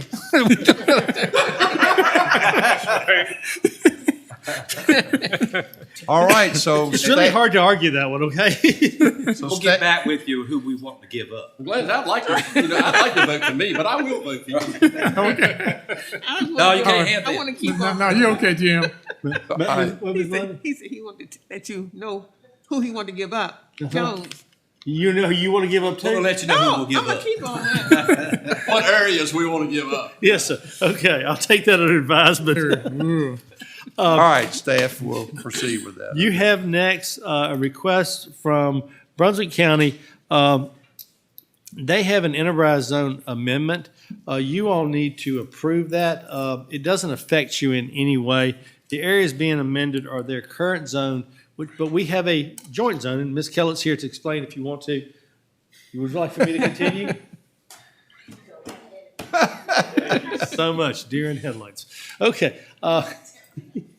The enterprise zone is a joint zone we have with Brunswick County. Okay. As such, when we amended ours last, they had to approve it. Theirs is the same way. Their zone is around Lawrenceville to the eastern end, across from where their industrial park is. The areas they're looking at taking in are the pallet factory, et cetera, in that area. But that's where they're looking at amending and growing. Staff's recommending you approve the resolution needed so that they can amend our joint zone with them. Okay. Good. Was that good, Angie? All right, so we need a motion to adopt that resolution. So moved, Mr. Chairman. All right, motion to adopt that resolution. Any discussion? All in favor say aye. Aye. Opposed? Thank you very much. Regional Jail, you have our latest monthly report. We are still down on staffing. Has gotten a little better, I would say, over the last month or two, but it's still low. We will not be opening the satellite up in January.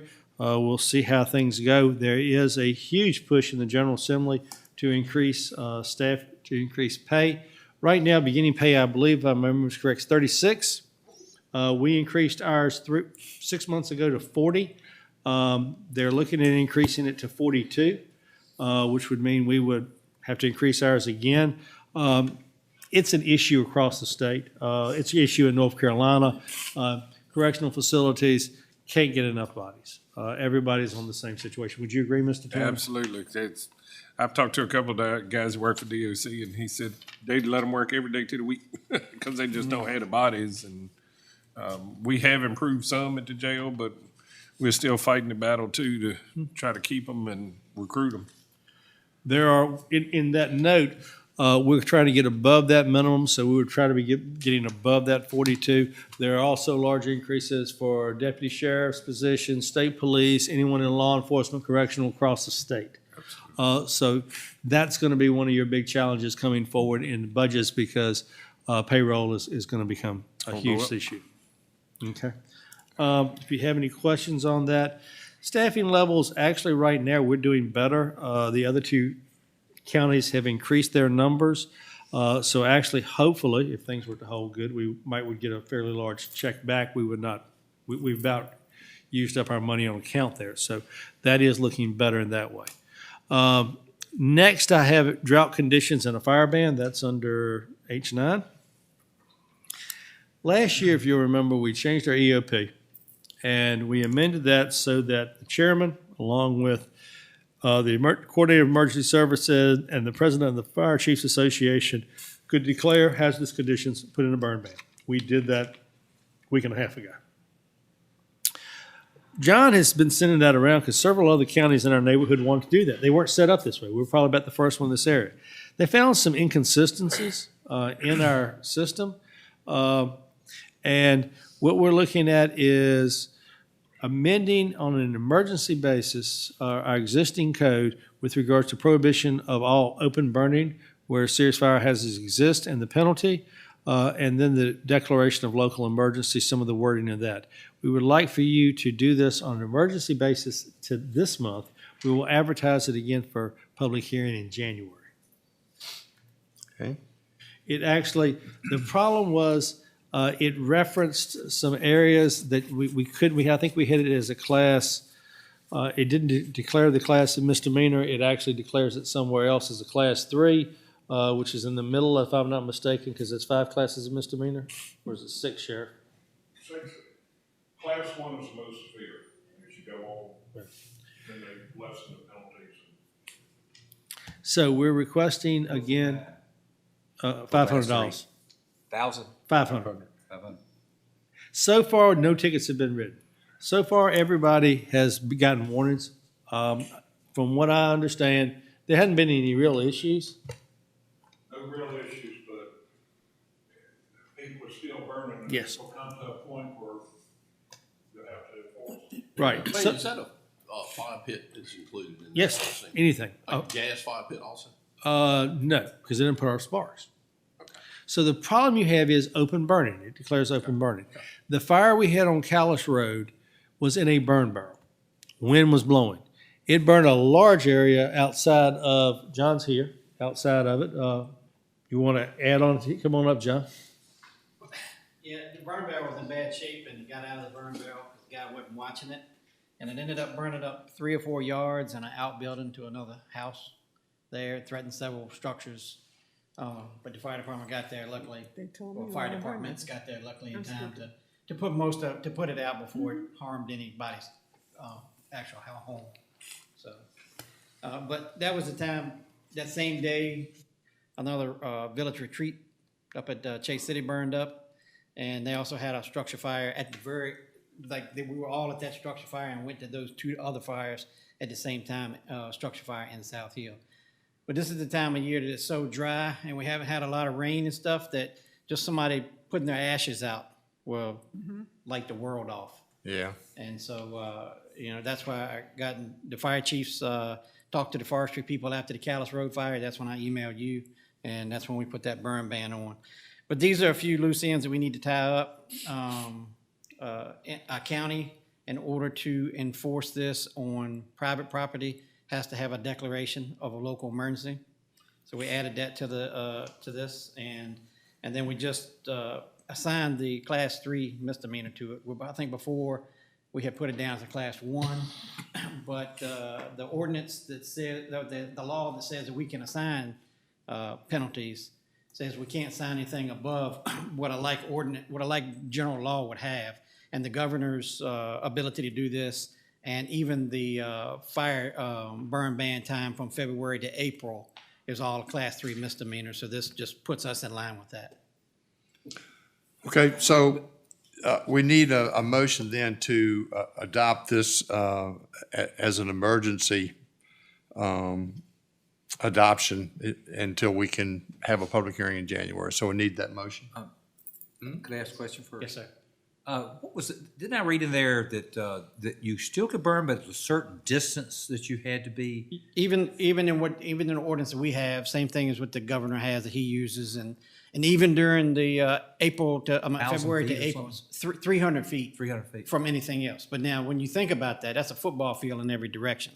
Yeah. So that's still. But I just knew there was an pretty good exception. distance. I knew it wasn't one anybody could probably do with their own yard. And somebody has to be with it still. So, any other time, you can, I think it's within 150 feet is a normal law, and that they could go back to state code and get, if they needed to. No exemptions at all on that, is there? Nope. No burning? Nope. And this- Construction, clearing land, nothing? And this also says who can enforce it. Since it's a county ordinance, it'd be our county sheriff's office and any of the municipalities under the county. Okay, I'll ask the question. The other day, can a person burn in the bar and put a top over it? No burning.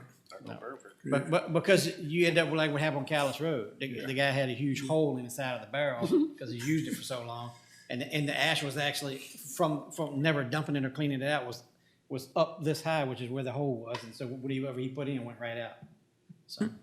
So, and I also understand it whatever you're burning in has a chimney, it doesn't apply. Is that right? I'm not sure about that. I think whatever it does is it like the big problem isn't just right where they're burning.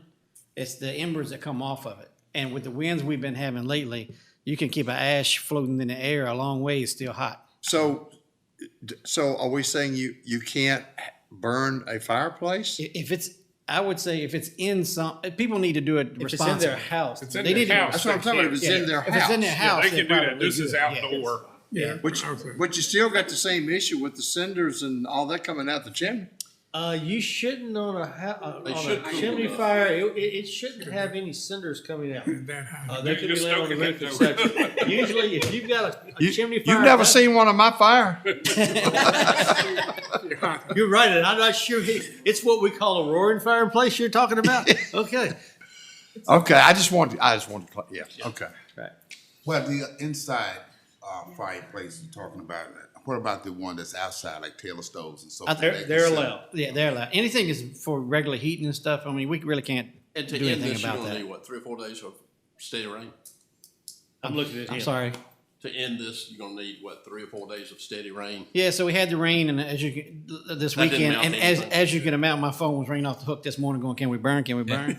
So I reached out to the fire chiefs and asked them what would they want, and then I also contacted the weather service where they do the drought monitoring, and they said just didn't even move the meter. We might have some at the end of this week to do similar, but he doesn't expect that to change any either. And the part of Mecklenburg, Halifax, near the western line there, that's under the severe drought. And as you move east, we're still under moderate. When the humidity and dew point get low both together. Oh, yeah. It's a problem. Right. He says we may We have, had that all week. Yes. Even after the rain. he said we may have some chance of significant rain next week early. Oh, I'm sure it'll rain all through Christmas. If that happens, then he'll let us know. Yeah, It's been rained in 2 months. don't look at the weather report. Yes. Okay, so we need that motion to adopt this emergency ordinance. So moved, Mr. Chairman. Motion to adopt emergency ordinance. Any further discussion? No, sir. All in favor of the motion, say aye. Aye. Opposed? Thank you. Go ahead. Did you put that emergency in there, packet the local? Yes, the declaration is in there. So- You all need to do that. Also, go ahead and declare that local emergency. Wayne can do it, but then y'all have to turn around and ratify it anyway, so y'all can just do it tonight and be done with it. Okay, all right. So how do we word that? It's actually the second document. It is the declaration of local emergency. You all, like I said, I can usually do it, but it just states that myself or the director of emergency management can do it. I Do didn't the see it elect- in the pack. Hmm? I didn't see it in the I pack. didn't see it in the Could've been packet. It's on the either. H9. No, we don't have a 9. All I got is an 8. No, don't have. Just read it and we'll make Yes, sir, I'll read it. The county administrator / director of emergency management of the county of Mecklenburg does hereby find that due to the county expecting to see below normal participation through the end of December, Mecklenburg County is facing dangerous public safety conditions, and that due to experiencing moderate to severe drought conditions and a serious fire hazard, a condition of extreme peril to life and property necessitates the proclamation of the existence of an emergency. And 3, under the authority of Section 44-146.21 of the Code of Virginia, the Director of Emergency Management has declared a local emergency. Now, therefore, be it hereby proclaimed that an emergency now exists throughout the county of Mecklenburg, and it is further proclaimed in order that during the existence of said emergency, the powers, functions, and duties of Emergency Management Organization of Mecklenburg County shall be those prescribed by state law and the ordinances, resolutions, and approved plans of Mecklenburg County in order to mitigate the effects of said emergency. Okay. So moved. All right, we have a motion. What he said. Any further discussion? All in favor of the motion, say aye. Aye. Opposed? Thank you. Thank you all. Thank you, John. Sorry you didn't get that. Next, I'd like to introduce our new Deputy County Administrator, Alex Gottschalk. Alex, got your first name right. Give him $1, Alex. Come on. Hey, Tom, I got your name right, okay? And you got his last name right, so we in good Alex shape. Gottschalk. Worked so fast. Yeah, it was moving too quickly. We want to thank him. She wants to get your picture in the paper, sir. I don't know if that's going to be Give him a good. short speech. just, Alex, I got you. Wait a minute, any You're of good us to look go. serious or something? I got you. We've had our picture in the paper too, and it didn't work out that good. I'm in a different section, Mr. Brinkley. It wasn't a festival then anyway. Look forward to working with you, Alex. Go ahead, Alex, if you want to say anything. I'd just like to thank everyone for bringing me here. I'm deeply honored to be entrusted with this position and to be able to come here and to be able to be in a position whereby I'll be able to help Mecklenburg County in any way that I can and help position Mecklenburg County for success in the decades to come.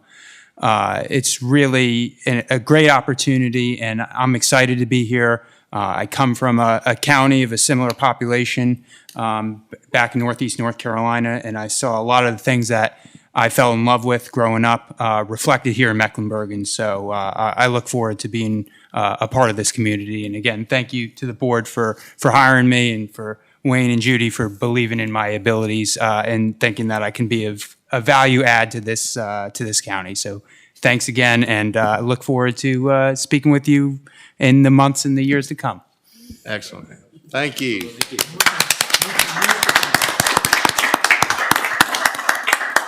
Yeah, I'll try not to call you Tom again next time. Okay? $5. $5 every time.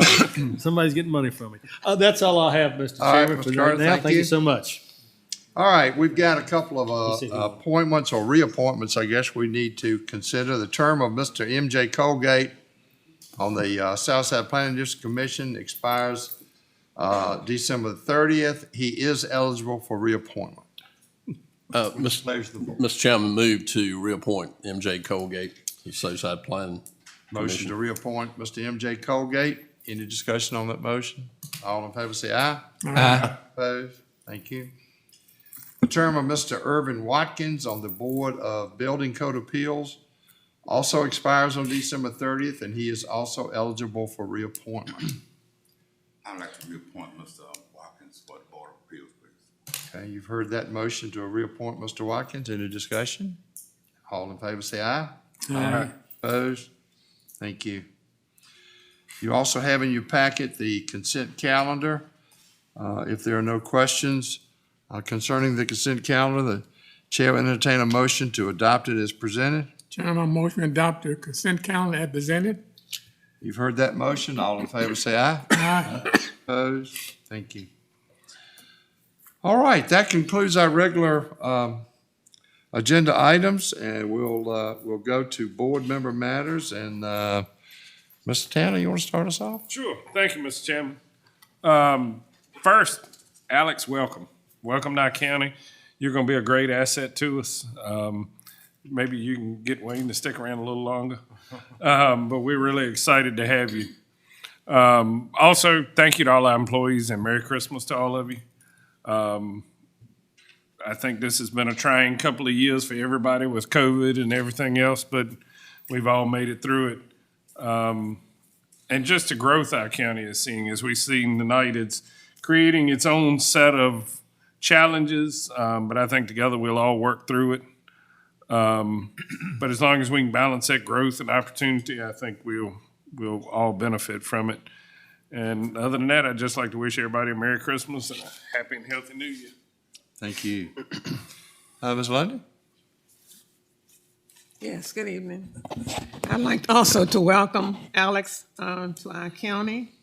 You have come to a beautiful place, and I hope Wayne doesn't work you too hard. I'm very pleased with the progress of our school, and hopefully that the students will be in it very, very soon. I wish everyone a Merry Christmas and a Happy New Year. Thank you. Thank you. Mr. Brinkley? Well, again, Alex, it's good to have you on board here. You sit between two good men here, I can tell you that. What do you think, Mr. Hargrave?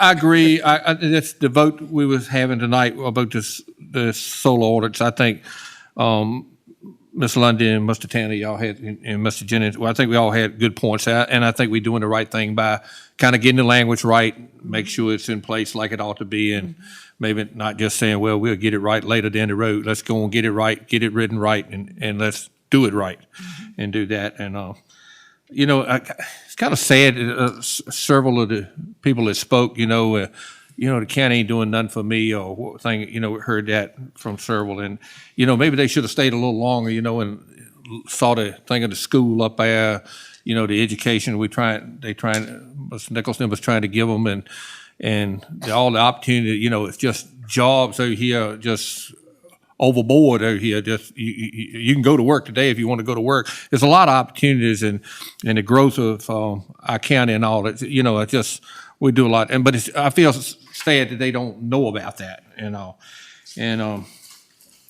that's about all I got. Mr. Hargrave, just be careful on putting that fire in that fireplace. I say because I understand you kind of on the borderline. Santa Claus is coming pretty soon. You don't want to cook him. Okay. Okay. But I do want to leave him some collard greens. That's all I got. Thank you, sir. Ms. Jennings? We'll go right to that. Thank you, Mr. Chairman. Alex, welcome. As we all should say, I think you'll be a great asset to this county, and you're getting to start out putting your first 12-hour day in of many, maybe. But anyway, don't want to scare you away on that. Just want to kind of second what David has said about, I think our process is really good that we have the ability to hear people 2 times. And if we miss some things, we have a chance to kind of correct it. So maybe this language does need to be looked at again. I don't want to discount what the Planning Commission does. My gosh, David, good member on that. They're all good members on that Planning Commission that represent the county well and their districts well. And we certainly don't want to discount the job that they do. We have to get it right for the people. That's our job, is to get it right. And as far as solar and trying to get this, nailed down, I've been here 22 years, and when kind of hot button items come up, there are always 2 sides, and you gotta try to figure it out and get it right for the majority of the people that are represented in the county and that kind of thing. But I think on the solar, people don't realize the full impact of what that does. I can't imagine them paying the rental rates that they're talking about paying and paying the land rates that they talk about across the state. There's only one group of people that are going to pay those bills, and that's the ultimate consumer of the electricity. And I've never seen anything about what does solar, if it's only 30% efficient, what does solar cost compared to a fossil fuel? A megawatt of solar versus a megawatt of a fossil fuel, what does it actually cost the person that's consuming it? You ever seen any of that information, Wayne? Well, I don't know that I've ever seen it, but. I think the only way you could look at solar is it has become energy efficient because of supplements from federal government, subsidies, et cetera, on those. And that's really the only way they've been able to compete financially totally with regards to that, tax credits, et cetera. but I've never seen what the actual set-down cost is, because when they're selling it basically the same cost now. Yeah, But that's because of the but subsidies so that much they're getting. upfront, much upfront money, for Yes. the solar. And you've still got to have some non-green facilities, because if you end up with 4 Yeah, days of sure, cloudy sure, weather, then. batteries and solar aren't going to Yeah. operate. Yeah, and I always have a problem with them calling it a farm. It's not a farm. It's a energy, solar-driven energy power plant is what it is, that covers a large amount of acreage and land in rural areas. So anyway, that being said, and one thing that was kind of concerned me tonight, the guy talked about, high-tech companies wanting solar power and everything. That change in our ordinance has no effect on any high-tech company and how we address solar. And we're not trying to suppress solar. We're just trying to get it right for the citizens of the county, which is our job to do. Right. That's all I have. Thanks, sir. Target. Thank you, Mr. Chairman. Mr. Alex, I hope you don't mind me. We welcome you here. I hope you don't mind me each time calling you Mr. Alex. Because I can't pronounce your last name. And if I pull my teeth out, you think I'm cursing. And going back to the solar farm, Mr. Brinkley, my hat's off to you. You are in a lot of stress. They criticize you in your face and behind your back. One of the things that we as a board, and we respect your board, most precious is that we want to get it right the first time. If we read the information that is being published in surrounding counties, it seems as though we need to learn from that. And the public here in Mecklenburg County is not fully aware of the prospects and of what these solar farms can do and the detriment that it can cause. I looked at a film that was sent to me, and I couldn't believe that amount of, may I say, the insecurities of compared to the securities that they said that solar farm has. I think everybody looking at the prosperity, but nobody's taking a real interest of the cross. And so when we begin to look at the cross before we receive the prosperity, I think we'll have a different appeal on things. Nextly, we're looking at the schools, and I pray that I'll be here when time for us to go and view these schools. Mr. Brinkley and I are going to ride his golf cart, and he's going to have a Coke and a nab, and I'm going to have me a Coke and a honey bun, and we're going to ride around there. And I'm excited about that. And also, Jesus is the reason for the seasons. Amen. So let's keep Jesus in mind. It's good to give gifts, but thank God for the child that he sent for our remission of sin. Thank you, sir. Thank you. Mr. Wilkinson. Thank you, Mr. Chairman. I, again, agree with everything he said, and others as well. Alex, thank you again for being here. We appreciate you here, and just make sure you take full advantage of your two mentors, because they have got, you're in the driver's seat. A lot of people don't get that opportunity on new jobs. They just kind of get thrown in there, but their experience is really what's going to take you in the future. Make sure you look into that. VDOT, I was, we discussed the Baskerville Wooden Bridge Road, the tall banks, the ditch line. And I tried to impress on them how important this is, because it really is a dangerous deal. And I hope at least by next month, we will have some sort of closure on that, or at least a plan. They are trying to put some on it now, but we've got to do a little more than that before something bad happens. I like to put that on record. So, again, about solar, we could go on all day, all night about this. There are two sides to every story. I just feel like we need to, I'm glad it got tabled so we can get the terminology a little bit tighter, because what was about to be done tonight, in my opinion, was too broad of a term. It's too restrictive. So hopefully we can iron that out a little bit further, because property rights, as one of the gentlemen said, is an extremely important part of our county, the Constitution, whatever you want to say. A man who acquires land or work for it and then pays taxes, which we just did, I feel like they should have some say-so in what they have going forward. We all need guidelines, there's no question, but we got to be careful with the terminology here. And again, Merry Christmas to everyone, and hope to see y'all the first of the year. That's all I have. Thank you. Mr. Jones? Well, let's just say to Alex, you got a good group right here. I don't know what you had down there at Virginia Beach, but we don't really throw a lot of dirt on each other here. We joke about it a little bit, but you'll see those two right there going at each other. But we all are here for this county and for the good cause of what can make this county great.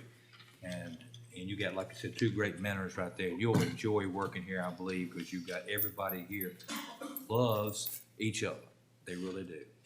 And going to the solar thing, this article that was included in our packet from one of the gentlemen that was by Mr. Robert Bryce.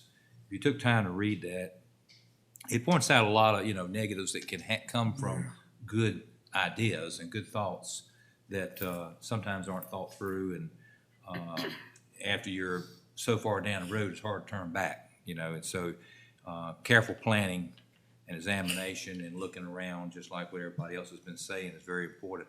And I would tell the people of this county, the ones that are for it or against it, that sometimes they don't feel like they get a chance to discuss it with us at these meetings where they've got 3 minutes. But, our numbers are out there.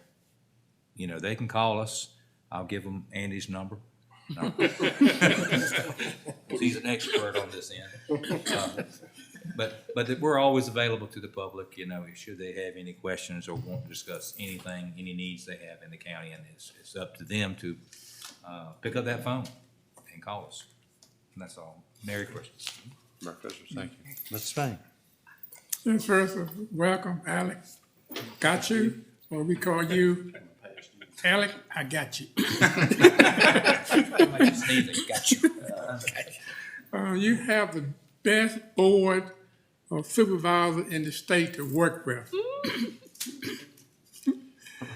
So we enjoy your ride. You're on honeymoon right now. But reality will still be the same. That Mr. Jones said, we still love each other to work for the betterment of the county. Glad to see the citizens come in tonight to share their opinion. Mr. Brinkley, I do appreciate and realize that your planning committee do a lot of work, and we hate to come here to undo all that you have planning and had meeting and discussed and looked into it, and in a few minutes we just undo it. So we holler and respect what your committee do, because it's very, very important. And I wish everybody a very Merry Christmas and a prosperous New Year. Look forward to seeing all back here, to you and your family. Thank you for allowing me to be a part of this group. Thank you, Mr. Chairman. Thank you, sir. Alex, welcome. One good thing about going last with this group, y'all have covered everything. So I really don't have to say a whole lot, but and I don't want to beat this solar horse to death, but I never hear anybody come up to that speaker's podium right there and talk about the underlying cost of solar. And there is an underlying cost. It's economic, it's environmental, and those costs are there, but I never hear anybody address that.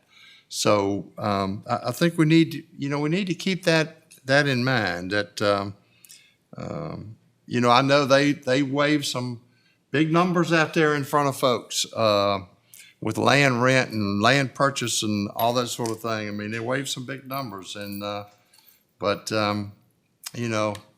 all the glitters ain't gold. That's what my mama told me. So, and Merry Christmas to everyone and Happy New Year. It's been a pleasure working with you again this year. Look forward to the next year. We got a lot of things going on, but we got a lot of good people to take care of it. So I really appreciate that. Okay, now we do need to go into closed session for personnel matter. So I need a motion. Did you want to say something about the broadband grant? You said you wanted to bring that up? I did. Yeah, I want to say something. The broadband. If you don't mind, before we go into closed session. Yeah, refresh me. Okay, we were today, I said something earlier. Today, we were awarded the Southside Planning District and Empower Broadband. We were awarded a grant for $69,431,635 to go with our leveraged amount to cover most of the area that we had done, Charlotte, Halifax, Mecklenburg, and the southern part of Brunswick. I think as Alex figured up, we got 88% of the areas that we recovered. So, and then we can go back and apply for the ones in Brunswick later on. They were some RDOF grants that were being challenged. We had a little area being challenged in ours for CenturyLink up in the northeastern part of the county, and one other little spot. But for the most part, everybody was fairly well done. So they should hopefully get that beginning of the year. Our announcement was made today, so we are very, very happy for that. It was done this afternoon. I guess you got that, Susan? Yes. So Great Christmas present. great Christmas present. Hopefully, most of this county in 3 years from now, we will have broadband. Hopefully. That's amazing. Okay. Yes, sir. You too. Your RDOF stuff. Me and Judy, Yeah. our community. Y'all might be the last two, but you'll get it. Underprivileged, don't they? Well, Dominion's area is included. We're very pleased with that, so we do have that. That is our Christmas present for the year. You got your grant today. Wonderful. Excellent. Almost $70 million. The true work goes to Empower and to the Planning District, Andy's group. But yes, this will cover a lot of this county. But Empower did a great amount of work for all 4 counties. We are very pleased and thankful. Wonderful. That was it, sir. I'm sorry. I thought you knew that's what I meant. That's worth waiting for. I really hope Mr. Carter doesn't think I forgot about $69 million. It's been a good year. It's been a good year. I mean, a dollar here and a dollar there. After a while, we're talking about real money. Mr. Spain did have one further comment. Just a comment for Wayne and Judah, the new picture on the wall. It looked nice, so thank you. I know in the past, some board have acquired one, so it looked nice for all those that had not taken time to look at the setting board, which is the first one here on the right. It does. It's very good. Does that come in a 5x7? You can get it, I'm sure. You can order machine. Yeah. Mr. Franklin, Yeah. you and I the best looking ones on the picture. I hadn't even seen it, but I was thinking the same. I'm gonna have to take exception to that. Everybody's entitled to their opinion. I thought Ms. Lundy presented this board very well in that picture. All right. Ms. Lundy, you can hit him if you want. I think so. I ain't said that. That's all great. So we need a motion to go into closed session to discuss personnel matters. So moved, Mr. Chairman. Motion to go into closed session. All in favor, say aye. Aye. Opposed?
Motion, all in favor say aye.